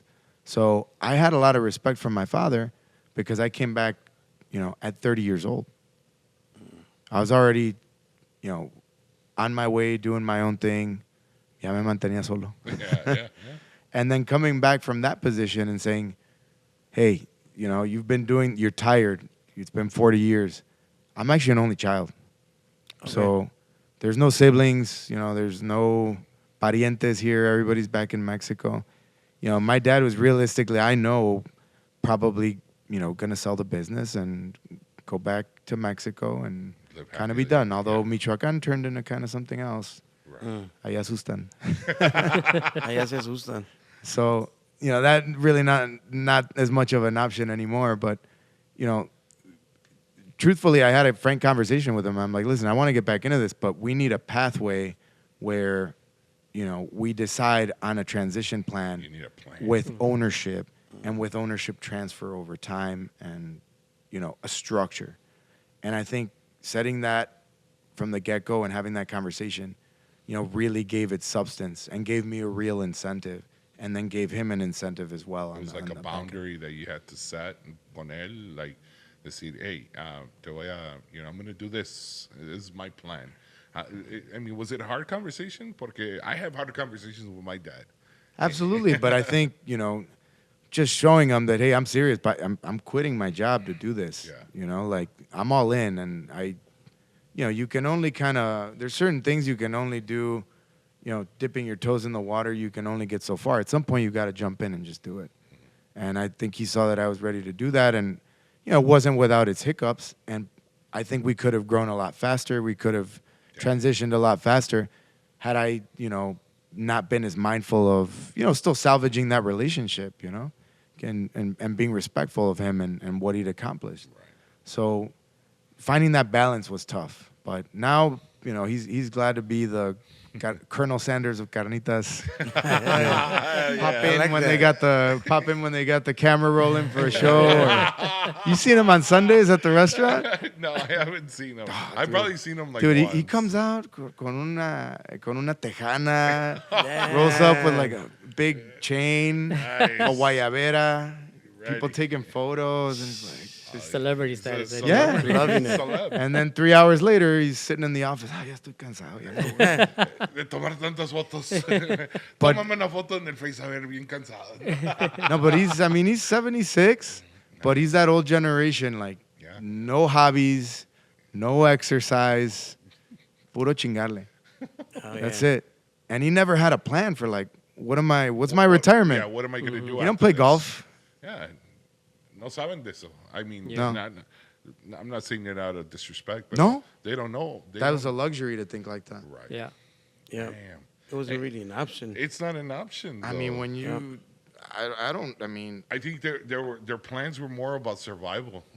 Hay que sobrevivir, and I think our parents, which I feel that they kind of bring down on us a little bit, and they were always on survival mode. My parents were always on survival. it's that immigrant mindset. Yeah. Yes. Yeah. And our generation, and this is hard for the next generation, because we still saw that. Yeah. I still, to this day, I feel like if, le estoy chingando, like, we can go back to our rancho and things can go backwards real quick. Yeah. And I think you take that energy and you use it to motivate you, and, that's what gets you up in the morning. That's what gets you going. I still remember, tougher times. And, you have kids, you get a little older, and, they're not exactly growing up, Yeah. pelando puercos, at 9 years old. Yeah. Dad, my fingernails are dirty or something like that. Or Dad, I want curls. I want a skateboard like my son. Chingados, madre. And they're like, hey, güey, ponte a limpiar el puerco, güey. He'd be like, I'll just be like this. pero bien que les gusta ir a Mexico. Hey, let's have a family trip this year. Where do you want to go? Anywhere in the world. Let's go to I'm like, let's go to Italy. I want to go see Italy. Let's go to Europe. Nah, Dad. Vamos a Guadalajara. Let's go to Guadalajara. I want to go to Mexico. But they probably go to the bougie Guadalajara. No, they don't know. You take them to the real spots? The real spots. Las peleas de gallos, el palenque. I'm not a big peleas de gallos, but it's more of the carritos. Like, let's go to el carrito de tacos. That's awesome that you're exposing them to that. Oh, yeah, they love that. And let's go eat here. They're not going to get it here. No, of course not. Of course not. I exposed them to los ranchos, like los pueblos. We took a drive from Puerto Vallarta to Guadalajara, and nos tomamos la libre on purpose. and it's just going to those colonial towns, like Pueblo Mágico, Ameca. Like, we stopped at Ameca, and we just inhaled. I mean, when you're down there, you think there's poverty here? There's like... You go to Zapopan and you're like, ¿cuál pinche pobreza? But then you go into those little towns that todavía tienen las calles de brick, Yeah. It's just like, holy shit.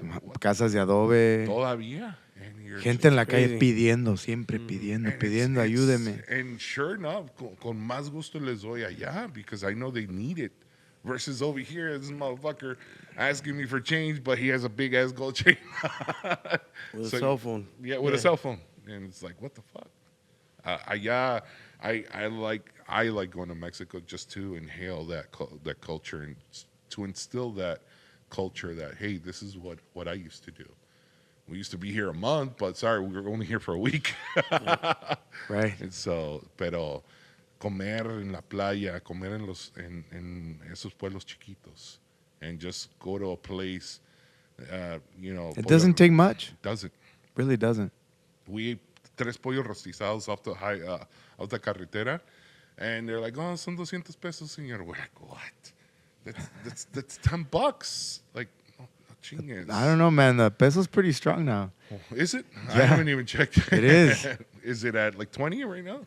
No, 16.5. Oh, shit. But it's actually more the dollars week. The but dollars yes. week, yeah. God damn. All these high interest rates. Yeah. No.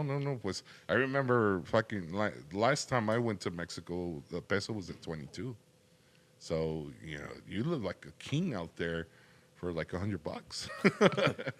I mean, Until somebody rolls up and takes it away. exactly.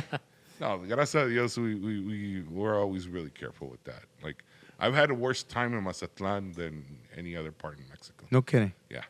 In Sinaloa. Well, I mean, I got checked in Mazatlan. Yeah. But it's like, Este pinche grandote, like, what the Es que fuck? es peligroso, güey. Es que esa barba de mañoso. No, y luego Porte tenía- mal encachado. Tenía la mariconera, And, right? you, So and you probably had 10 bottles. ¿Y qué tenías ahí? Five. Un Boeing, un juguito. ¿Unos faros, güey, o qué pedo? los faros estaban ahí adentro. No, mames. With you foreseeing this getting bigger, because I agree, I feel the newer generation también se le está como vendiendo mucha nostalgia, right? Like, we're sort of programmed growing up Mexican with the carnitas already fucking in there. So now that it's 7 days a week, getting it bigger, do you also foresee doing, becoming more of like a chain or different location, different states? I do, but I think it's got to happen at a pace that's right for us.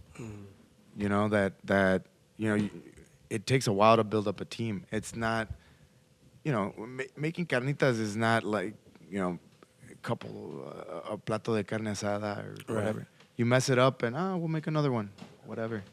You know, everything's big batch. Everything, you know, is made really slowly.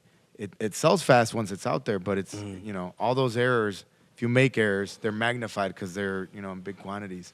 So I think we can grow as fast as we can build a team, you know, to do that. And on the back end, you know, there's a lot of things I'm doing to develop people and, you know, to develop a mindset in our team that, you know, is all about everyone, you know, sharing the burden and being able to do everything and, you know, really kind of changing the mindset of the past. So I think growth will happen, but it's got to happen at a pace that we can sustain without, you know, one, sacrificing who we are, and two, sacrificing the quality of what we're selling. Yeah. Correct. Because it's not like you guys are selling like just burgers or something like that. Like this is something. It's still an art to it, right? Like Absolutely. so you don't want to lose that because that's what made you. Guys I mean, different. like you said, you sell one thing, Yeah. and if it's not right, I mean, you only really get one shot at Yeah. people coming back. So I think we'll find our growth there. I think naturally, you know, in Chicago, it's a huge market. Yeah. You know, we're the second biggest Mexican market behind LA.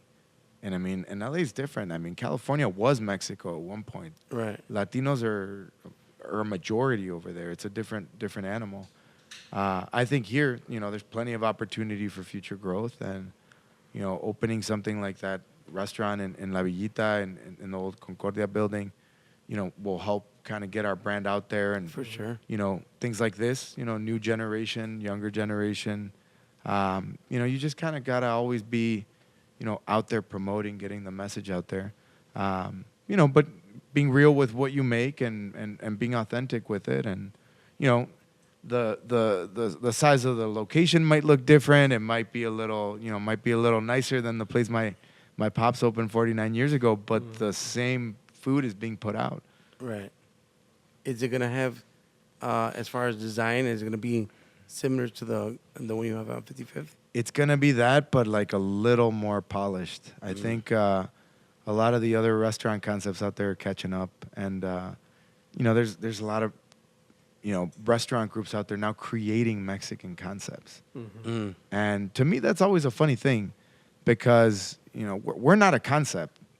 We're just who we are. Like, Carnitas is literally like what my dad was born into, what I've been born into. Yeah. You know, it's just an extension of like who we are as a family, who we are as people.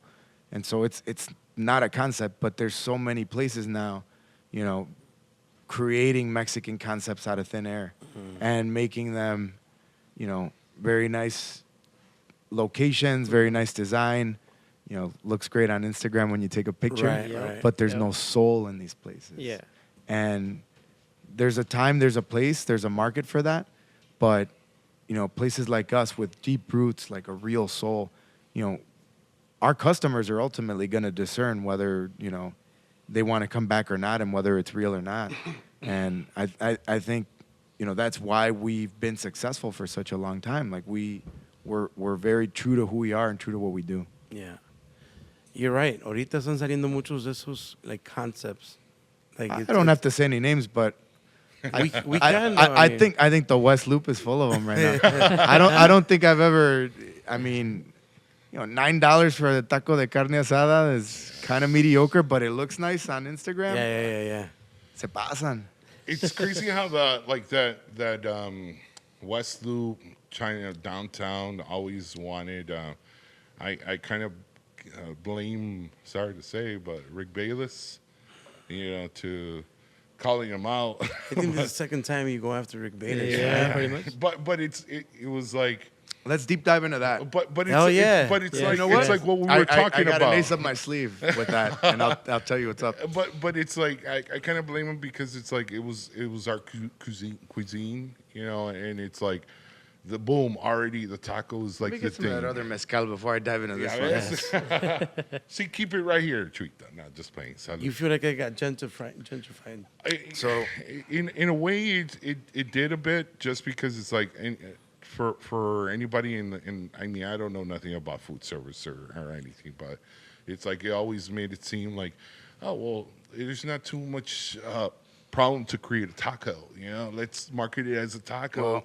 Well, but then they don't like us as people in the United States. So here's my take on that. Some people know him as El Roba Recetas in the Mexican community, for sure. Mm-hmm. He's kind of a controversial figure, but I think he was a necessary figure at the time, right? Mexican food at the time that he launched his show, which, the younger generations don't remember this, and he's kind of, he's been around a long time. Right. Right. You remember turning on PBS? Yeah, I remember. Mexico one plate at a time. Yep. And this dude is down there in Oaxaca, ahí con las cocineras tradicionales, Yes. learning the mole with 32 flavors and taking notes and robándose las recetas and all this stuff. But I know him. I initially met him 10 years ago when I came back into the restaurant business. I was at Kellogg in business school, and we were asked to interview a figure in our, line of work who's a leadership figure, a well-known person. Right. So I hit up the homie Rick on Twitter. And I'm like, at the time he's big personality. Mm-hmm. And I'm like, hey, Rick, thinking he's never going to hit me back. And he's like, Marcos, first of all, I didn't realize Carnitas Uruapan was on Twitter. Good job with that. And then he's like, I've been having your food for as long as my restaurants have been open because my employees come from the south side, from Pilsen, and they bring it all the time. It's their staff meal. Yeah. So met with the guy, started getting to know him a little bit. Good person. Genuinely is obsessed because you don't do what he does. Right. Unless you're obsessed with Mexican food, Yeah. like obsessed with the culture, the flavors, the whole thing, kind of, maniacally obsessed with it. And he took that and exposed it to a new audience that looked at our food as just street food.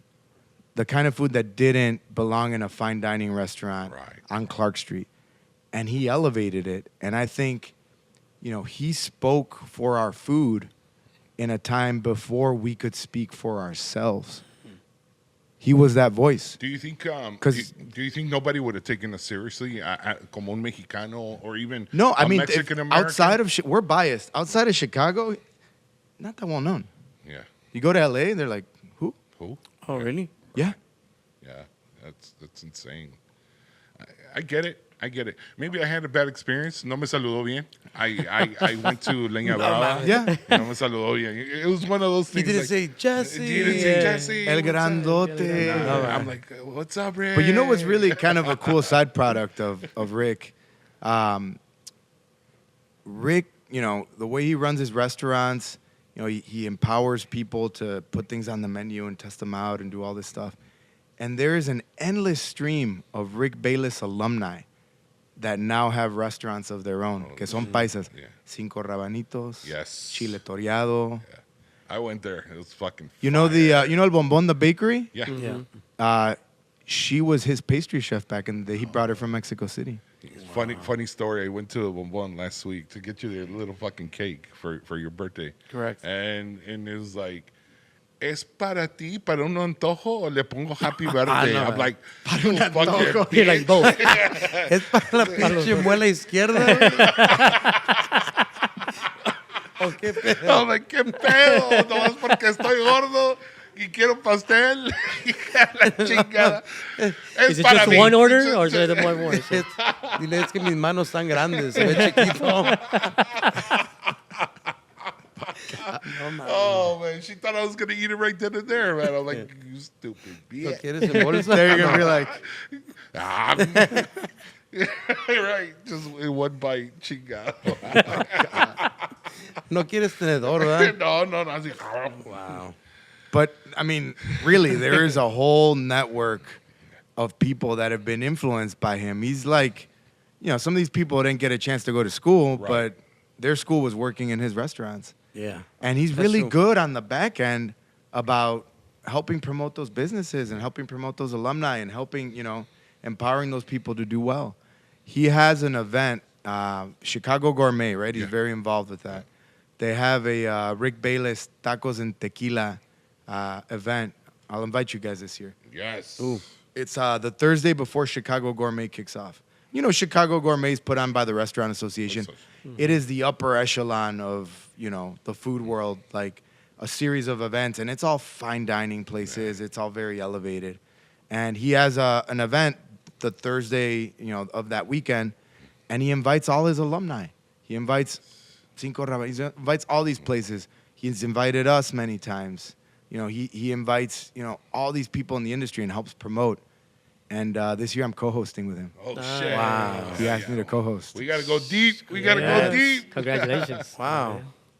That's fucking badass. Do you, Yeah, yeah. do We you are ever there. do you think, I don't know nothing about this or how they rate them, but do you guys ever think you'll get to like a Michelin star? Algo así?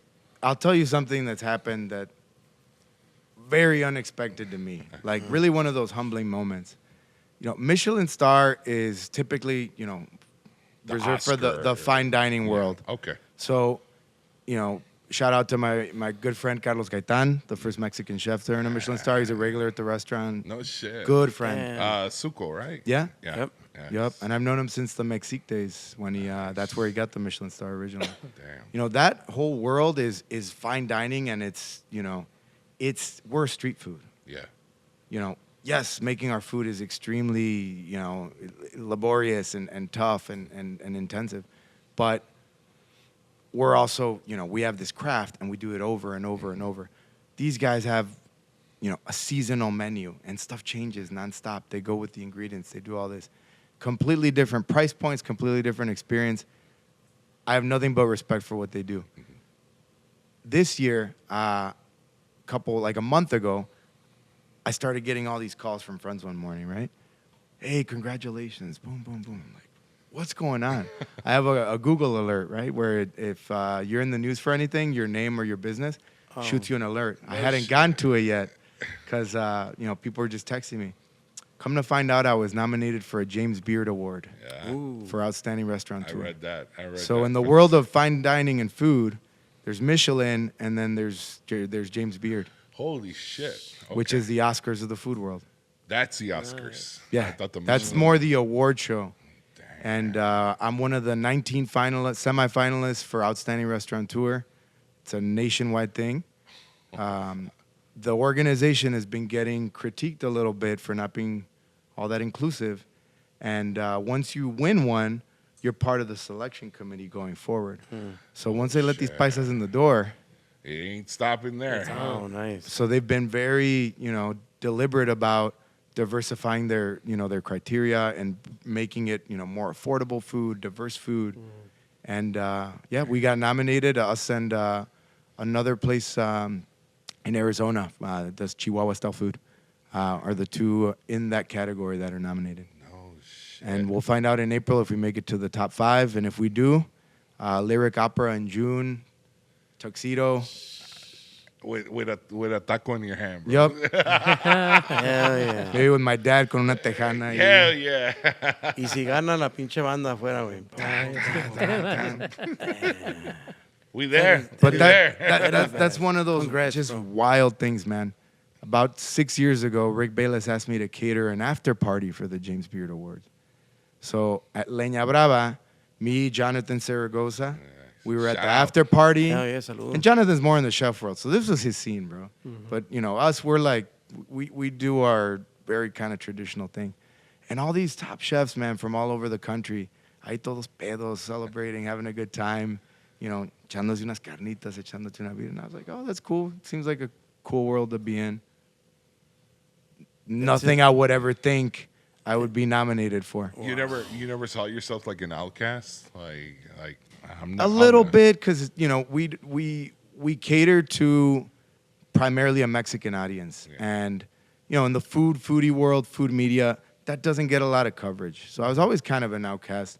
I remember struggling to get, you know, like food bloggers, the Tribune. Yeah. At one point, the Red Eye. Remember the Red Eye? I remember the Red Eye. Yeah. On the L, getting them to come out to Pilsen to even like check out our stuff. They they wouldn't come to Pilsen. Like it was just like that just wouldn't happen. You know, 20 years ago.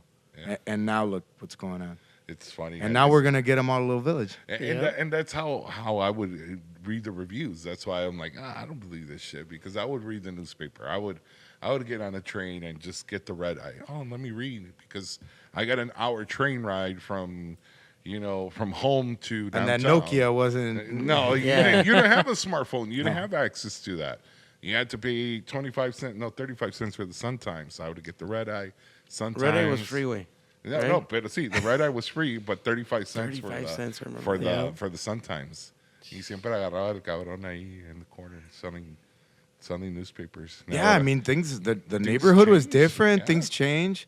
I think that's where food media, social media really flipped the script and changed the game. Yeah. You know, it's never been easier to start a business and get yourself out there. You know, because back then it was really biased. Like, to get written up and all this stuff, you needed a PR agent, you needed a back way in or whatever. And you needed to network. Right. Well, you still got to network. Yeah. But it's never been easier to get yourself out there. Yeah. Mm-hmm. And I think our generation, we're still remember before you could just reach out and, you know, talk to whoever.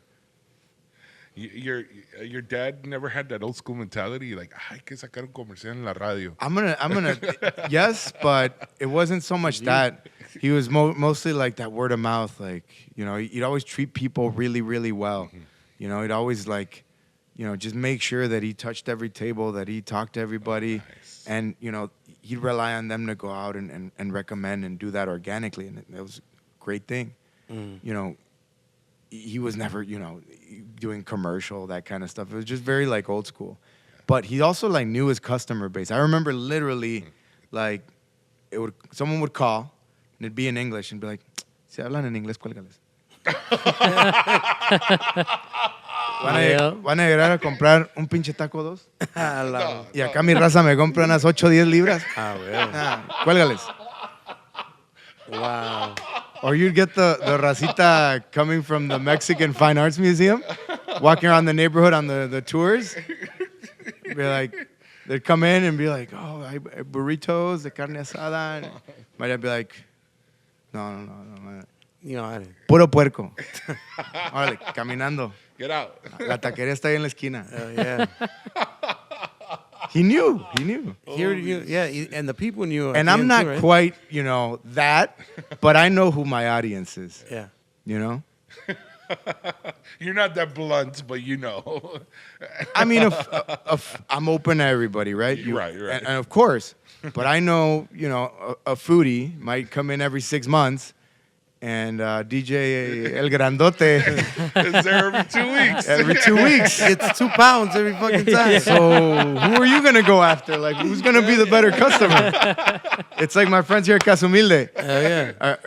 Are you going to try to sell it to a bunch of Mexicanos pedotes, parranderos that every weekend are going to be drinking it? Or, you know, a guy that might buy a 6-pack every 6 months and, you know, in his rotation of craft beers.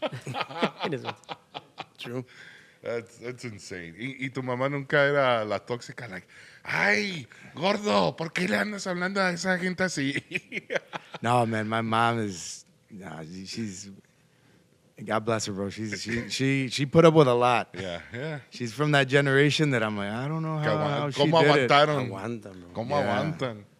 And being that you're an only child, bro, how about your kids? Are they involved in the trade? They're little, man. Oh, okay. They're 8, 6, and 4.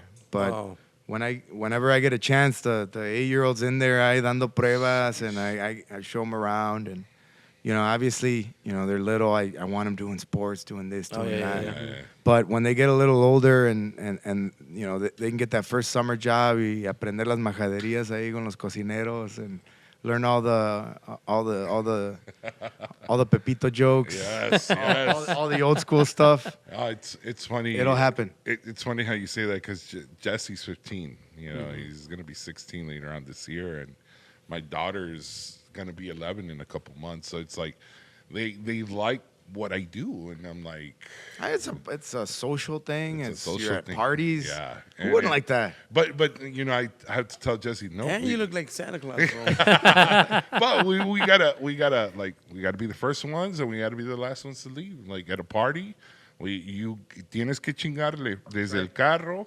sacar las cosas, put the stuff. Then we gotta look nice, and you gotta say hi to everybody. And make sure everybody has a good time. Yeah. Yeah. Be a host. Yeah. It's very similar to what we do. And we have to make sure every guest has a good time, and every employee, leaves the day, on a positive note, feeling good about, what they did and that they worked there and all that. So, yeah, that's a big responsibility. I mean, at the end of the day, you want the person que vaya allí a trabajar, que vaya con ganas. Que Yeah. vaya con, Yeah. The last thing we want is to go to any restaurant y que te dé the bad attitude, the waitress. Right, Jesse will fucking post it on Facebook right away. No me saludó bien. Y dice, Esta morra me dio pinche café y estaba frío. I am very critical. I am. But you know what? What I like about going to restaurants, though, is that I don't get that extra special treatment, though, I tengo la dicha de saludarlo a usted and everybody, but, I have my meal with my family. Everybody's happy, and it's just like, I'm a customer, too. I mean, you get what you put out in the world, right? Yeah. So if you see some I love going to restaurants, and I obviously have an insider perspective, so I know what it's like on the back end. But I can tell when like a server's just overloaded. Maybe maybe somebody called in sick. They're picking up more tables than they should. Right. You can see, so you'd be like, Right. está bien cuando puedas. You understand. Yeah. I'm not one of those customers at a restaurant that's just gonna be just nitpicking and It's funny. I went to a Italian restaurant one time, and everybody was paisas, like Of course. the servers, the kitchen, everybody. And we're it the was- backbone of that industry. And you know? it was like an open concept restaurant where you saw everybody. So they gave me a table. They gave me a table by the restroom, right? First of all, and I'm like, yo no quiero oler la caca de la gente aquí. Cámbiame el pinche. No, está Change the cabrón. table. So they sat me like next to the kitchen. So you got the chef's table. And so I got the paisa chef table. right. So I'm there, and then like you hear the broken English, and I tell the guy like, hey, somos paisas, háblame en español. Le dije, o te pegan aquí en tu And they're jale. like, they're probably like, They're like, sí, lo Okay. que quieras. Oh, déjame, ¿quieres probar esto? All right, I want Chiles the best thing. jalapeños. Yeah. Straight up, Oh, me yes. trajeron los chiles toreados, Yep. me trajeron la salsa Valentina. He's like, it's gonna go perfect. growing up, that was my dad at Tuscany on Taylor. No shit. The OG, all the waiters are paisas, Yeah. 20+ year veterans. And go in there, the Italian restaurant, but pura raza de Jalisco ahí. Yes. So then after Y son my puros meal, primos, and half them work in that restaurant. so That's how it they- happens. So they have the radio blasting. Oh, hey, saludos. Hey, and they were like, we had a good time. Like I was talking to the kitchen staff, the waiters. I think they knew who I was, right? So then I sat down, y me traen sandía cortada, picada. That wasn't on the menu. They're like, mira, todo el equipo de la cocina trajeron una sandía. La cortamos, pero aquí la vamos a compartir contigo. Chingón. I'm like, pero falta el tajín. Ahorita regreso. Boom, boom, boom, boom. I'm like, gracias. And it's like those experiences, like, damn, I got to come back here and just dine in and give them what they deserve, And that happens at a lot of the restaurants downtown. Yeah. And that's happened to me a bunch. I go out to eat somewhere nice downtown, and it's like, tú eres el de las carnitas. Yeah. And it's cool. And then, you come to find out that, yeah, there's probably somebody from Pilsen or something that works in the back. kitchen. And that happens a lot. And to me, that's a beautiful thing because, the backbone of that industry is, Mexican people. Shout out to the whole kitchen and RPM and STK Steakhouse. There you go. Shout out. Wow. Yeah, they always ask for us. A la But madre. yeah, the GuacPod. They're like, you're the GuacPod guy, right? Hey, let's go. Where's I wanna Fry go and with you. Carlos? That's the always. Where's Fry and Carlos? Ah, se lo están jalando en la casa. Ese, güey. What do you think that ratio is? Porque si hay mucho paisa, ¿da? en You know esa what's kind of industria. funny? There's and it shouldn't be this way, but it's just, the paisanos aren't paying their way through culinary school, carnal. There's very few and far in between. So it's always like the chef, the sous chef, but then the whole line cooks. Correct. And the prep cooks, and the bus boys, and the valets, and, the people doing the cleanup, the porters, all everybody. Oftentimes it is, these kind of second, third-rate jobs. But they're the ones that'll do it for 20 years. Yep. They're the ones that'll be there. But do you think it's like what we talked about, that survival mode, where they don't know any better? They don't have that guidance that they can be sous chef. They could be a chef. It's half that, half not. Okay. Gaitan is a perfect example. I don't know if you know his backstory. I don't, but I love his work. Though. 15 years old, showed up from, he's from Guerrero, and from Huitzuco, Guerrero. Damn, sacó el machete. And I believe he started working as either a busboy or a prep cook at the Sheridan, kind of.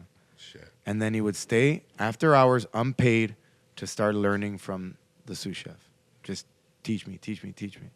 And then he worked his way up, and then eventually, became a sous chef, then became a chef. But he's not, he didn't go to culinary school. Oh shit. And then he worked in some French restaurants. So is that how you get your title though? Like by experience? In that world, you can. Technically, the word chef just means chief, jefe. Oh shit.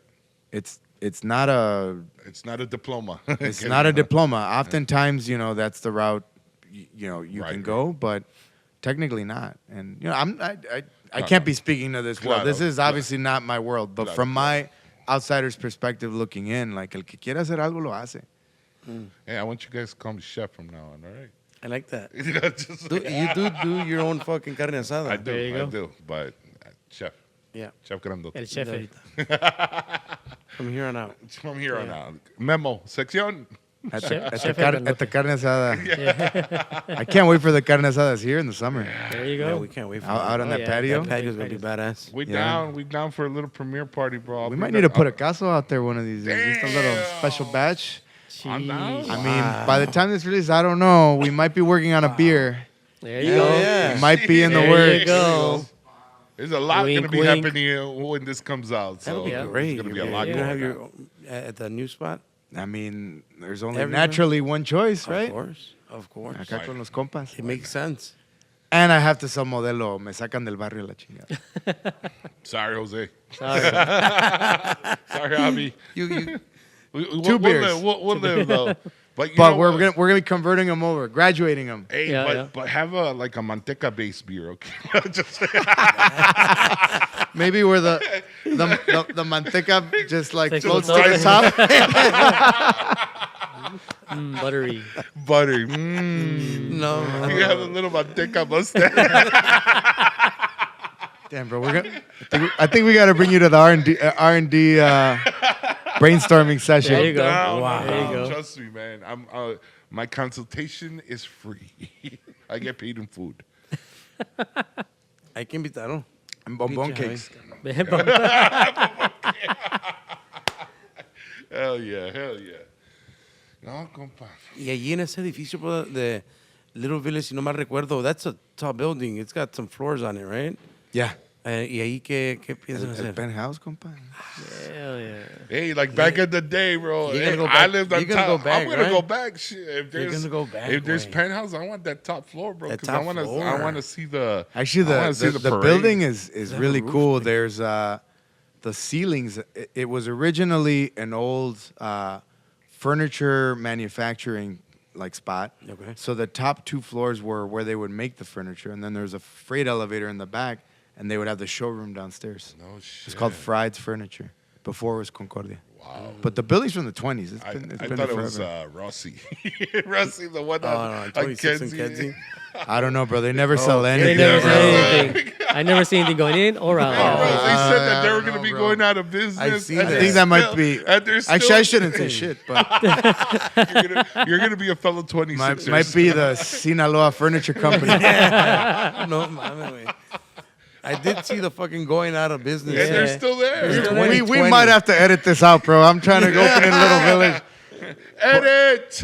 But, Or maybe people start interested in those cougar fucking tables and just something. You never know. You know? No, Who mames. needs a the refund? cougar tables, those things have been there forever. Chollito's ready for Bro, a I should refund. buy those for the front entrance. Right? Finally, somebody bought them. Somebody. You know what? In the penthouse upstairs. There you Yes. Puro Rossi Furniture. I got this from Rossi on 26th Street. That'd be like a museum. that'd be a Oh, flex. shit. That's like a sign. That's a güey. big Yeah. flex. Yeah. Hey, Airbnb that bitch, and then say, it's all furnished by Rossi Furniture. Oh. Premium Fucking price. Oof. Scarface style jacuzzi. Yes. Carpet. Neon lights. Hell yeah. 90s neon lights. Shit like the Scarface shit. Hell yeah. No, so really though, I'm actually building. I'm building apartments up there. No shit. Nice. Wow. We're going back to 26. 26. Oh, 26. I'm floating around names for the building, so it's gonna be the Concordia at 26. The Concord. The Concordia. It doesn't have the big sign anymore, ¿verdad? It does. Oh, it Still does. there. Okay, okay. It does. Still there. It does. And the sign's a big. What are you gonna do with it? Yeah. Whatever. By the time this airs, it'll be known. But I'm gonna put the name of the neighborhood up there, kind of. So I'll send you guys so you can pop it into this episode. Oh, yeah, for sure. I'll send you the rendering. In the same script and font that it says Concordia, it's now going to say La Villita. Nah. So you can see it from a mile away. Hey, man, Heck yeah. fuck the marquee, fuck El Arco. That's going to be the new staple right there, bro. That's going to be the Instagrammable place. I'm calling it, but by the time the, episode airs, it's going to be like the Selena mural, right? But that's going to be the spot. Yeah, and that's beautiful. Carniceria Maribel. Right. Beautiful. Shout Oh, out. yeah. Yeah, But, that's going to be the spot on 26 that everybody's going to want to take a picture. we're trying. That's But I I'm want calling to it. I want to be mindful of what's there, right? Yeah. So we're coming into a neighborhood. I consider Pilsen and Little Village, we're sister neighborhoods. Yeah, I sure. grew up back and forth going Yeah. there all the time. I think a lot of people have, friends in one or the other. We always played each other at sports, all this Yeah, stuff. for me, it was like I was born in Pilsen. My mom got there when she got from Mexico. And we gradually went to La Villita. Yeah. We about 26 in Cristiano. So all of that area and Pilsen, it's like... That's yeah, home. Yes, both of them are That's homes. home. It's, Yeah. it's one and the same. And to me, La Villita is Pilsen 25, 30 years ago, Yeah. Mm-hmm. Yeah. before the Yeah. hipster bars, Yeah. It's crazy because I did the before the small dogs. before the runners at 6 a.m. I do like At the midnight, Carrera de right? los Muertos. Eh? Yeah, hell Shout yeah. out. Heck yeah. Yes. And that Sunday running group. What is it? Los Venados. And at Midway Mile Chasers también. Shout out to all the running clubs. Runners Yeah. High. Yeah. That's good stuff. Yeah. But I think if we can shape a Pilsen, a little village, that's reflective of that second generation, that still keeps that Mexican influence, but updates it to the times. Makes it accessible to everybody, friendly. It's still a barrio that you got to be on your toes a little bit when you visit, Yeah. but a place that preserves, is respectful of what was there and Yeah. and that heritage. I think that could make for a really cool neighborhood down the line. I agree. And- I think it's going through a little bit of a procedure right now. It's updating itself. Transition. Yeah. Transition. That whole el discount mall. That's Yeah. all new and I different. haven't even seen it. After they sold half of the discount mall, they're there's gonna be a Chipotle and all that shit over there. I got a very warm welcome from the alderman. Shout out Mike Rodriguez. Shout out. Yeah. I grew up with him. Shout out. I got a very warm Shout out, welcome Mike. because in a time where there's all this gentrification, there's all this stuff. having a Latino-owned business come back and reinvest in the community and, put something there that's, familiar, not, something, from the that's outside. a chain that's not a big chain Yeah. that's not taking In an over. iconic space. Right. Yeah. It's been very well received.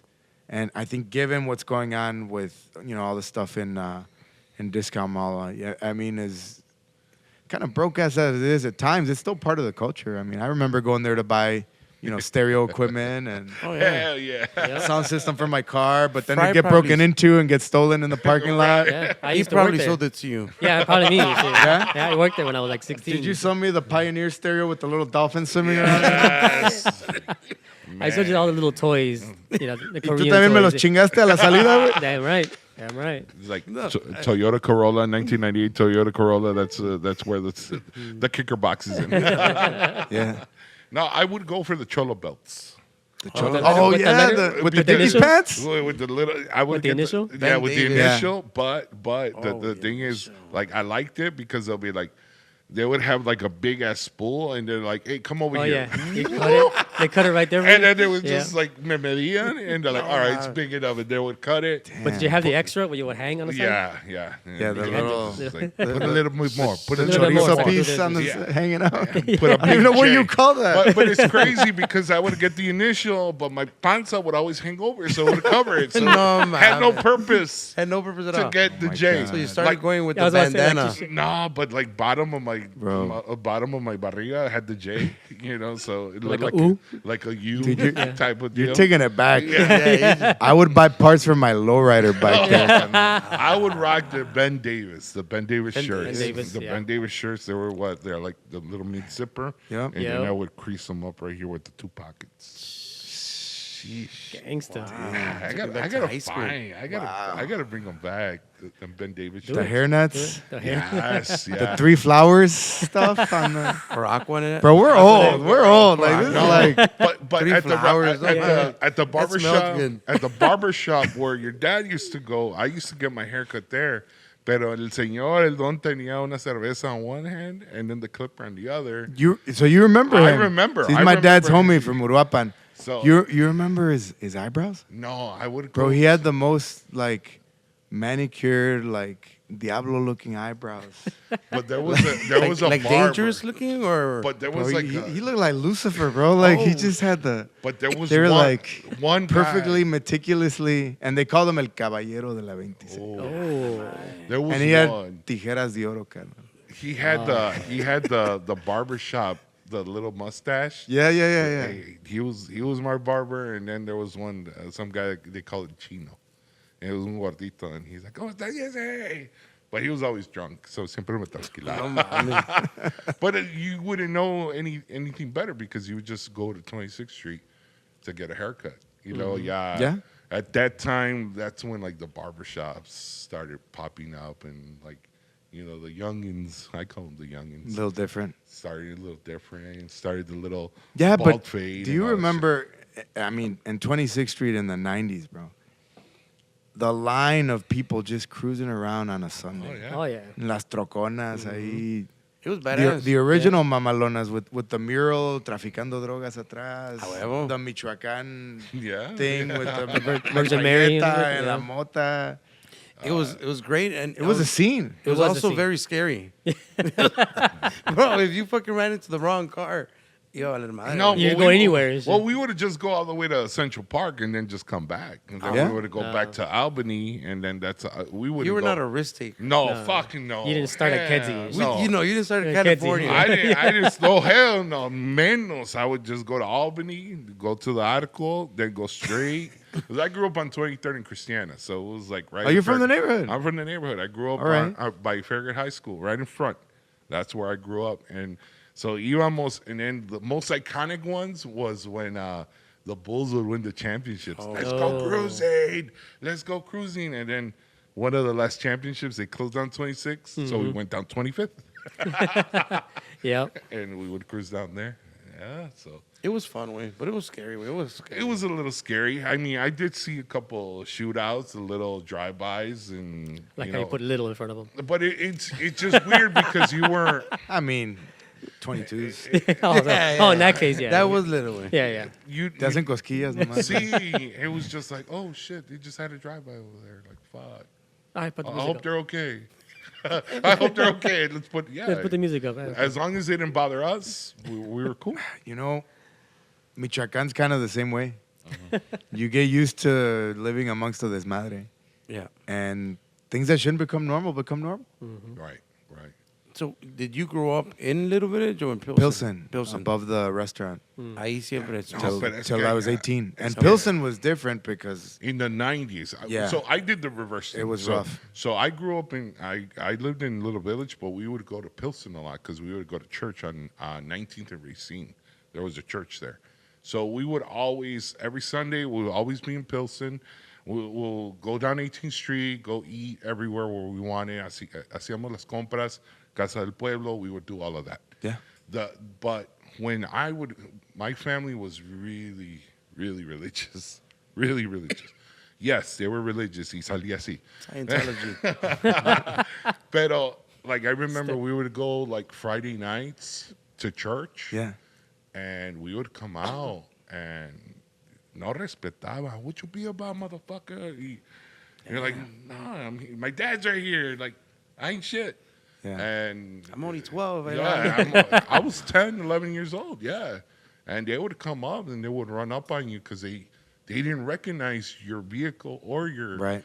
or you. Like, you're not from the neighborhood. I don't think it's like that anymore. No. But I saw a lot of shit, and it was like the same thing would happen when, you know, we would be in the wrong car, and it was like friends that were from the north side, Sure. have their sound system, and they would And surround then the you'd end car. up with a brick in your windshield. Yeah, and it's happened. They bust our shit, and get out of our neighborhood. What you be about? And you're like, Bro, es que And you know what? That's something we need to leave in the past. oh, for sure. And it's one of the things that, you know, Pilsen has changed. You know, I get asked about this all the time, right? Oh, how do you gentrification this, gentrification that? Like, you don't remember what it was like in the 90s. That's what where I see also. you had to worry about what colors you're What color, wearing. yeah. Is my hat to the left, to the right? if it was a little bit cocked like that, Yeah. like, oh, what the fuck? My belt, is it to the left? Is it to the right? But allá, there was gangs like in every different block. It was every 4. Yes, Bro, 18th Street, for me, when I was on that pink line going to California, I used to dread, bro, 18th Street. I was just like, you got to act like you're sleeping away. That stop was always Ah, like, look, a gang maker. Y digan que estoy dormido. no, mames. Yeah. You grew up in that area. I mean, in Pilsen, in that part where in the 90s. it was scary too. I It mean, was scary. I mean, what ends up happening is like big ass park right you there too. grow up in like a 4-block radius, yeah. and that's your world. That's your world. Yeah, you're right. And that breeds a certain mindset after a while. And I think that's a source of a lot of issues.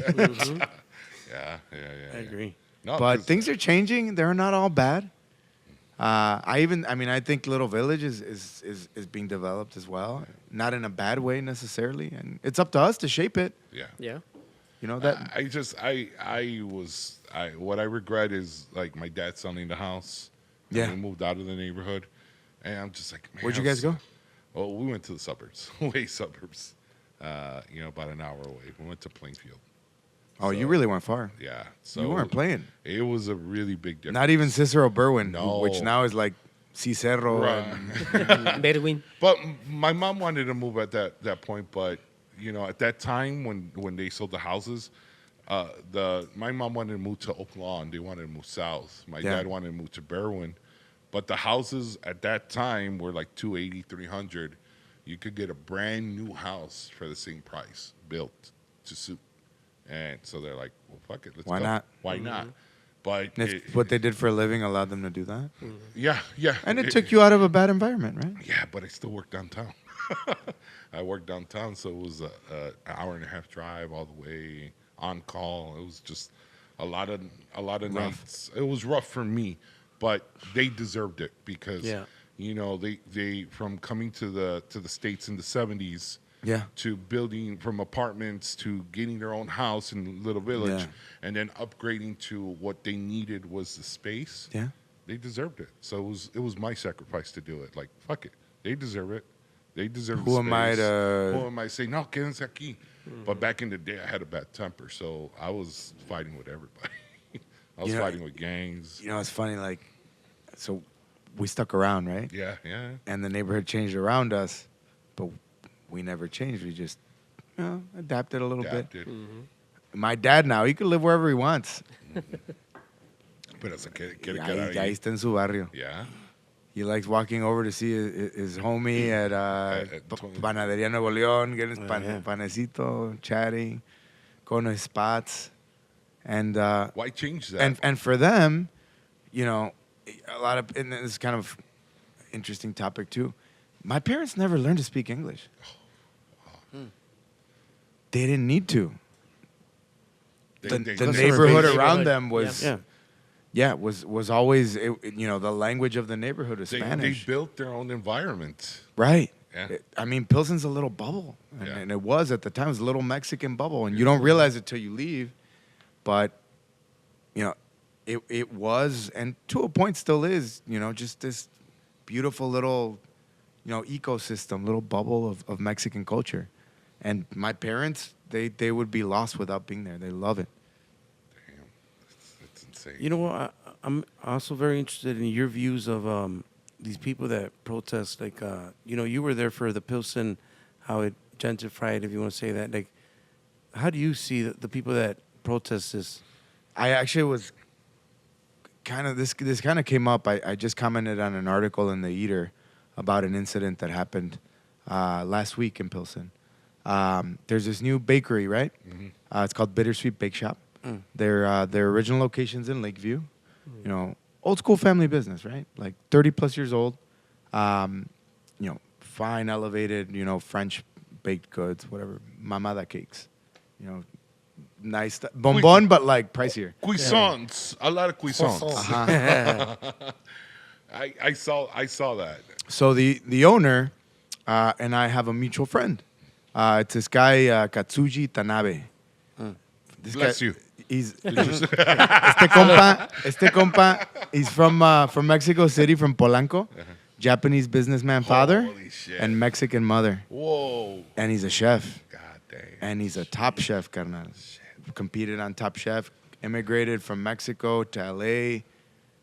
Competed on Top Chef. Really interesting backstory. Pero es un paisa, at the end of the day. And we have a mutual friend, him. He's consulting on this bakery concept. They're opening a second location in Pilsen. It's the niece of the original owner. They're from New Mexico, but of Mexican heritage. Yeah.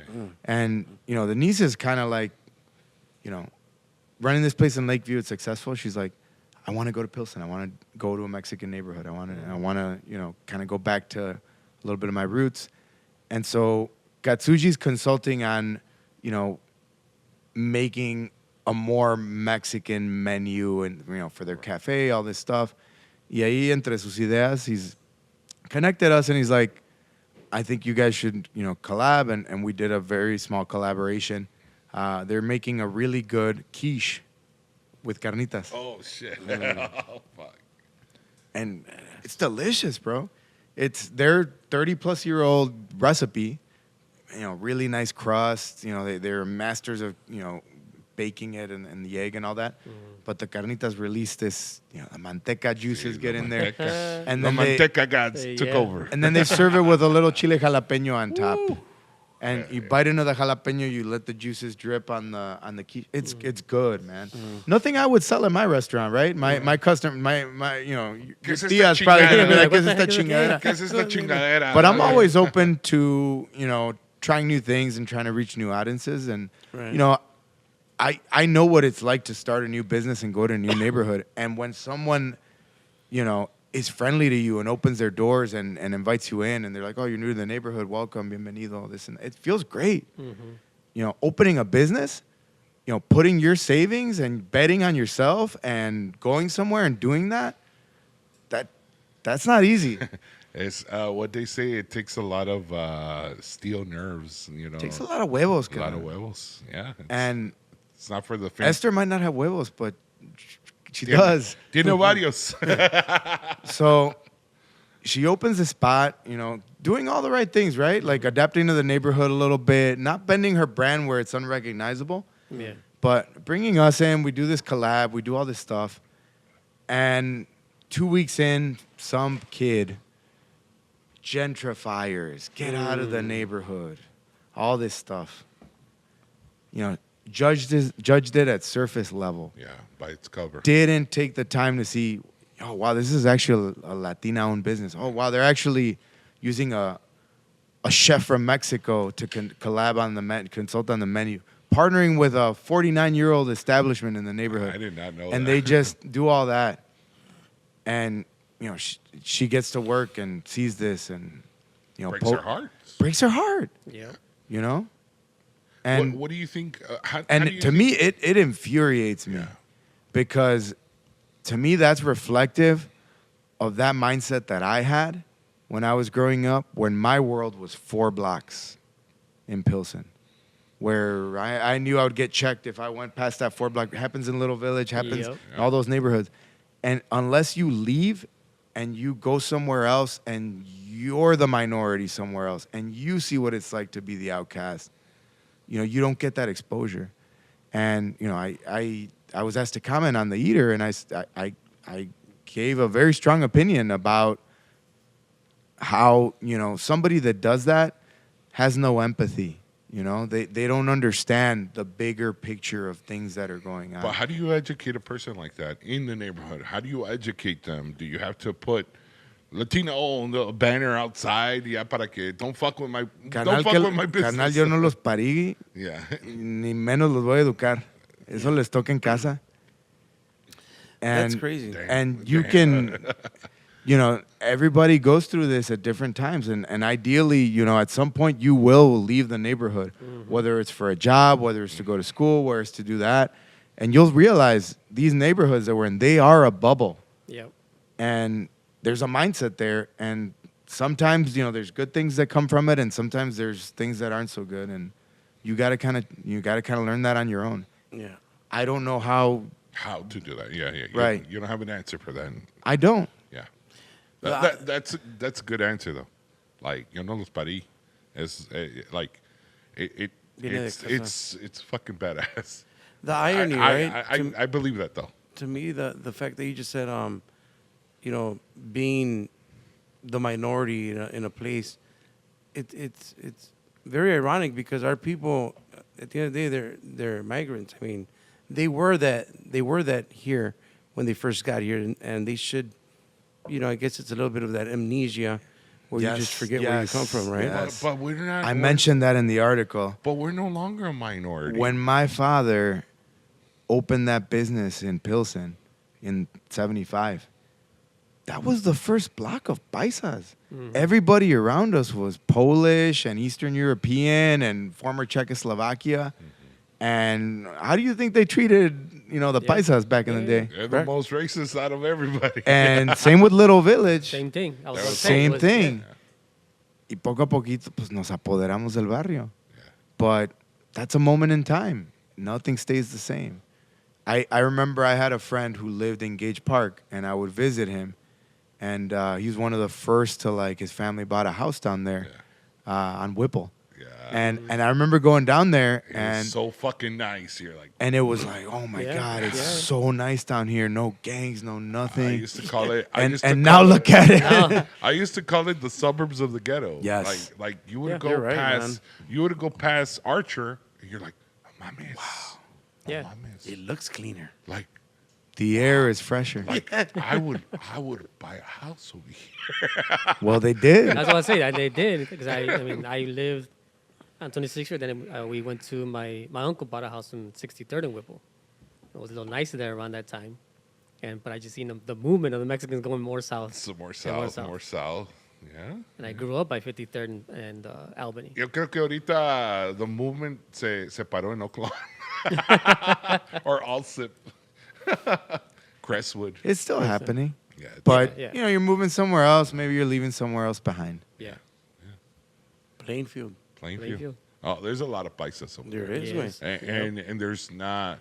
We need a Carnitas Uruapan and Es que, güey, Rafetina. that's why I was asking earlier, because when you're in the music thing and you go out of town, and then you go to all these places that 5 years ago it was just the 200 people playing at that private. Yeah, you that's get it. a good inside view. Yeah. And then you go fucking like 5 years later, and it's just like Boom. a Slammed. boom way. Yeah. Yep. Yeah. So then this, for me, it's like I see it and I'm like, well, this is barely starting, way. This is barely, and now social media is involved, and you know, Instagram, and it just everything's just gonna even explode more, way. Yeah. It just It just shortens that cycle. Yep, and the Happens generation, faster. aparte que ahora it's not just the Mexican generation, you know, the culture is being sold at its highest right now.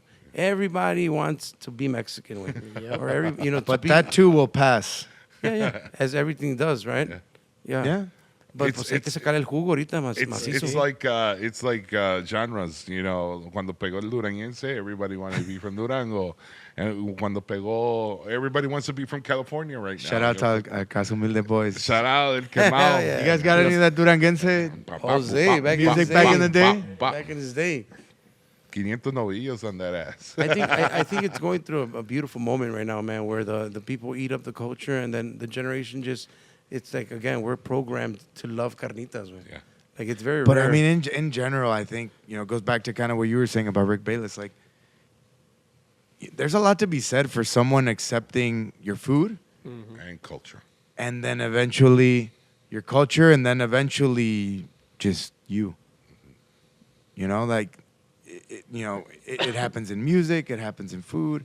You know, all that stuff is culture. It's our weapons for, you know, who we are. And as other people appreciate that, you know, they're just more open to other ways of thinking, other ways of living. You know, maybe they'll be a little more understanding of when I have a banda at my house in the suburbs in the summer. Ahí en Putiza. Yeah. But, you know, all that stuff, the more mainstream it becomes, you know, the more integrated, accepted, whatever you want to call it, the more interwoven we'll become. Oh, for sure, yeah. And at one point, I mean, you know, even looking at food here in Chicago, the Italian beef was like an immigrant sandwich that the Italian immigrants, you know, they'd boil some hard-ass, cheap cuts of beef, break them down, and throw them in a sandwich. And that was what they would give to the chalanes to take to work to have as a sandwich. And then they'd have the little broth, y ya lo suavizaban más, because it's some hard-ass 3-day-old bread. So how do you soften that bread? They With dip the it in. juices. Yeah. And now that's an iconic Chicago thing, right? Yep. So it's, you know, the Chicago hot Or dog. like the whole jibarito too. Like it was. Maybe someday the carnitas taco will be a Chicago taco. Yeah. There's, maybe we'll end soon, but in Uruapan, there's a guy that sells Chicago-style carnitas. The fuck? Yeah? What Chicago style carnitas? He learned with us, not in Uruapan. And he's having success selling carnitas in Uruapan. But it says, like, estilo Chicago? He learned with us. Is that part of his, like... That's his slogan? pitch, bro. Carnitas estilo Chicago. Really? Yeah. Get the fuck out of here! Wow. Any lawsuits coming or? Como las viste en Netflix. I don't think I got to worry about that guy yet. Wow. Holy shit! Holy fucking shit! Estilo Chicago. That's the first for me to hear that. And it's just the beginning, way. Just Yeah. the beginning. That's the crazy part. God damn. And that's the beauty of it as well. It is, man. Yeah. Well, bro, I'm very, very happy that we got to talk a couple fucking hours here. Holy shit! Sabes de que We antes... got some editing to do. Antes de que se me vamos olvide, bro. derecho.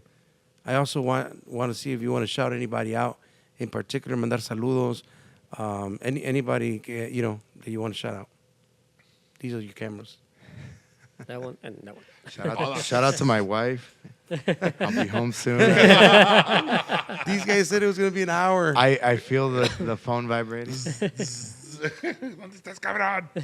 No, honestly, just shout out to everybody that supported us over all these years. Nice.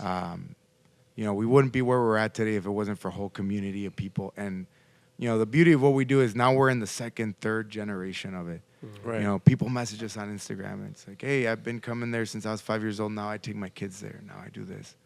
That's, to us, is like the ultimate, you know, compliment. It's like, you know, we're part of your life. So shout out to everybody, you know, from day one and everybody that's new, you know, welcome to the family. Yeah. Social media handles, güey? Instagram, Carnitas Uruapan _CHI. It should come up as the top result, though. When you... Yeah. I paid Google for that. Facebook, Carnitas Uruapan, and then Twitter, Uruapan Carnitas. Or should it And be TikTok, X? pero el Chuy ahí no le echa tanto. Yeah. Called out. Well, hey. I You remember- videographers are. I remember, All the same and shit? what was it? A couple Still developing the TikTok a little a couple more. michelada fest. He's like, hey, I got these carnitas tacos for you, bro. Can you mind taking a picture? I'm like, yeah, I'll take a picture. But they got onion on it. Send it back. Send it back. He's like, I'll get you more tacos, but can I get a picture? I'm like, yeah. of Dude, course." ahorita que mencionas eso, is there like excuse my ignorance on this, but is there like a Carnitas Fest or like Carnitas fucking like, Not yet, but we got a parking lot at that new little village spot. there we go. Dude, Double the parking lot on Hamlin. Carnita Fest. Carnitas Fest or something. And then we'll have fucking carnitas as the fucking cochinito. And you put him, you know, you put his face. Yeah. Some live music, bro. Think we know a couple guys. Let's do it. Hell yeah, we Heck do. yeah. I think it'll be the shit. The first Patent Carnitas pending. Fest. With CasaHumilde beer. Patent pending. Yeah, course. patent pending. You heard it here course. first, motherfuckers. Hell yeah, bro. Mi compa Fry, ¿cómo vio el episode, bro? I love these, you know, the restaurant and guests that we've had because it's like almost like a reoccurring theme, right? Like the second generation of people like they're continue from what their parents made, and you're not, you know, deriving from somewhere else or you're not taking anywhere else. You're just putting your own style to it to the newer generation, and I love seeing that because obviously I'm second generation as long as my guys también, and it's that cool feeling of having the traditional meeting the new and then perfectly kind of woven together and keeping it in the community, keeping it for the raza and everything. So it's cool to hear that. I lived by Gage Park, and I remember the Uruapan was like a library before that or something. Like there was like an empty building before, right? It was next door. it was an old hardware store. hardware store. The library is 2 doors down. Yeah. I remember that little area was And kind that's of why I vacant. can't get a liquor license there. Really? Because of the Because of library. that. Yeah. So it's cool. I remember I wasn't living there anymore, but I remember when you guys moved in, I'm just like, man, that's awesome. Like to have that, and it's still in the. Because I remember like, I lived around there, so I know St. Gal's like right there. Yeah. So you had all that crowd. Big after church, community, you know, yeah. some really big community there. So I was really like glad and seeing this theme of like the tradition still being kept alive. Yeah, and let's It's invest in our awesome. neighborhoods and let's go for the long bet. Exactly. So We want to be there for another 49 years. Exactly. So thank you very much, man, for coming through and telling your story and hoping we can get to talk more and experience them all together, you know, CasaHumilde, you guys, GuacPod, and Absolutely. stuff, I yeah. think when this airs, we'll be maybe we'll host a taping over at the new spot. Yes, there sir. you go. Live There you audience. go. Live audience, actually. Live audience. Compa Jesse, what's up with you? I'm waiting for that penthouse on top. Bro. With the Rossi furniture. With the Mete Rossi furniture. el pinche credit de una vez, güey. Ahorita voy a meter la aplicación so they can Sí, check my yeah. credit. you 84 know. months, 20%. No, you know what? I've always associated carnitas and nightlife with me. Como se puede notar güey. con este pinche No, cuerpazo. güey. Que la Al chile que chingada. no sabía, güey. Esa es una inversión de. Yo soy 40% carnitas, 40, and then the rest is I'm just a human being de Jalisco. I've always associated because carnitas places were open at the crack of dawn. And Yeah. when the clubs would close, true. Yeah. había un tiempo where there was clubs that were closing at 4 Yeah. in the morning. We would close at 4. I would have to get paid, you know, I'd wait to get paid. Ya se hacían las 5. 5 a.m. They're already open. ¿Y dónde vamos? Yeah, my dad would let people in for menudo at 5:30. 5:30. I remember just parking in front of the spots and I'm taking a little 30-minute You nap, get that fresh and then just get that fresh right there. Boom. right from the We would casa. eat.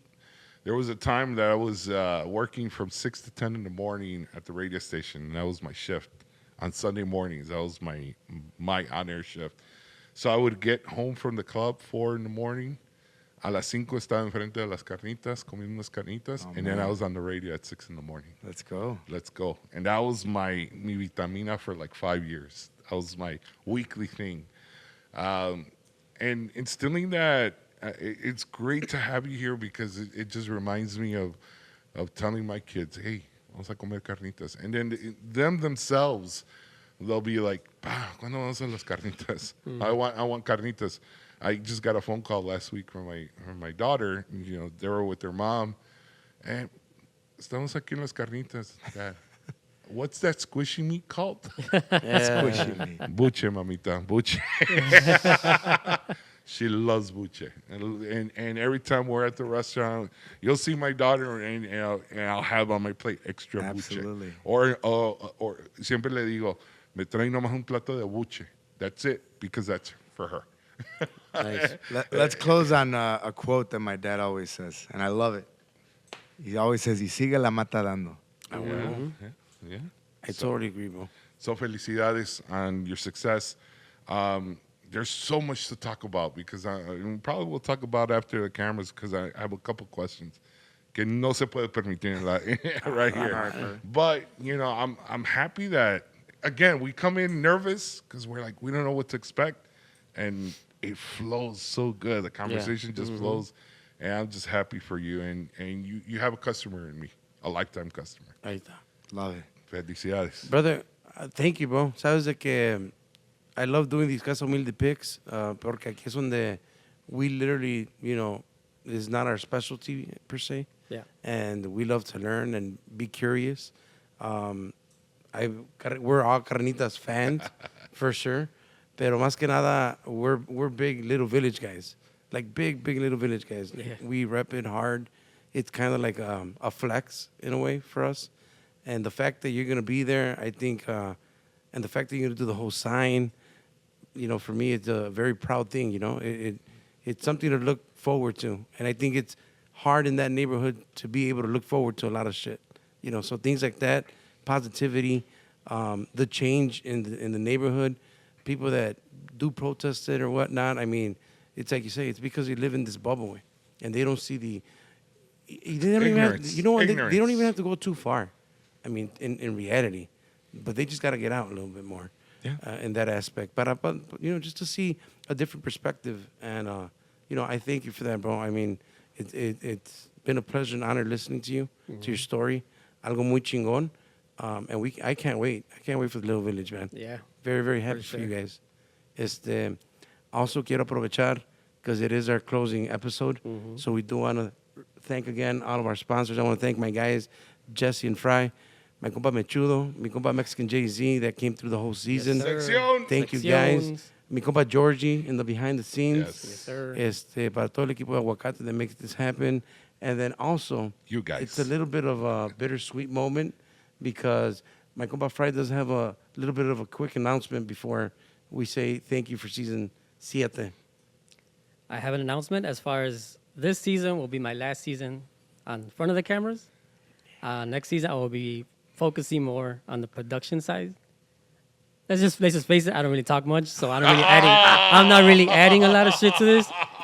My thing is behind the cameras, and I'm really nitpicky on what happens behind the cameras, and I'm always paying attention to that camera flashing, what's going on over here, sound, making sure all of that stuff. So I want to be concentrated on the 100%. So you're going to be over there with these motherfuckers? Hell yeah, I'm be taking it easy. Executive producer. Executive producer, my new title. Damn. I'm still obviously going to be involved with everything at GuacPod, but just not on this side. You should have fucking consulted me before this. This is fucking dropping Just bombs. all pissed now. I'm pissed now. I would have made you more nervous. I don't cool and shit. Mejores, thank you for another fucking Salud. great Thank you, thank you. season, man. We really appreciate you.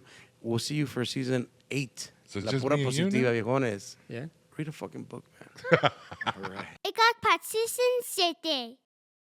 Este episodio está patrocinado por nuestros compas de CasaHumilde Cerveceria, cerveza artesanal elaborada en Chicago. New location coming to Forest Park this June. And if you're listening to this after June 2024, it's open now. Join them this summer for some cold chelas and good times. Visit stayhumilde.com for more info and updates and follow them on Instagram and Facebook. Salud, and remember to stay humilde. This GuacPod episode is brought to you by Borjas Law Group. El abogado Borjas contestará todas tus preguntas, explicará el proceso específico de inmigración que aplica en su caso, el tiempo que se toma procesar su caso y los costos asociados con las tarifas de inmigración y los honorarios legales. Llama al 312-788-2783 para programar tu cita. Y ahí de pasada, menciona el GuacPod para que te den tu consulta gratis. Se siente bien cuando tomamos la decisión correcta, como cuando eliges la canción perfecta para el momento perfecto, o decides tomar una buena noche de descanso después de un día muy agitado. Tan bueno como tomar la decisión correcta en el tema de seguros. Por eso, Gessiel Gutierrez es agente de State Farm y está aquí en Albany Park para ayudarte a elegir la protección que quieres, el precio que quieres. Gessiel te explicará todo acerca de tus coberturas con State Farm para que sepas qué esperar si ocurre lo inesperado. Con Gessiel Gutierrez es fácil tomar la decisión correcta. Marca su número hoy. Como un buen vecino, State Farm está ahí. This episode is brought to you by Goodfellas Parlor, located at 5939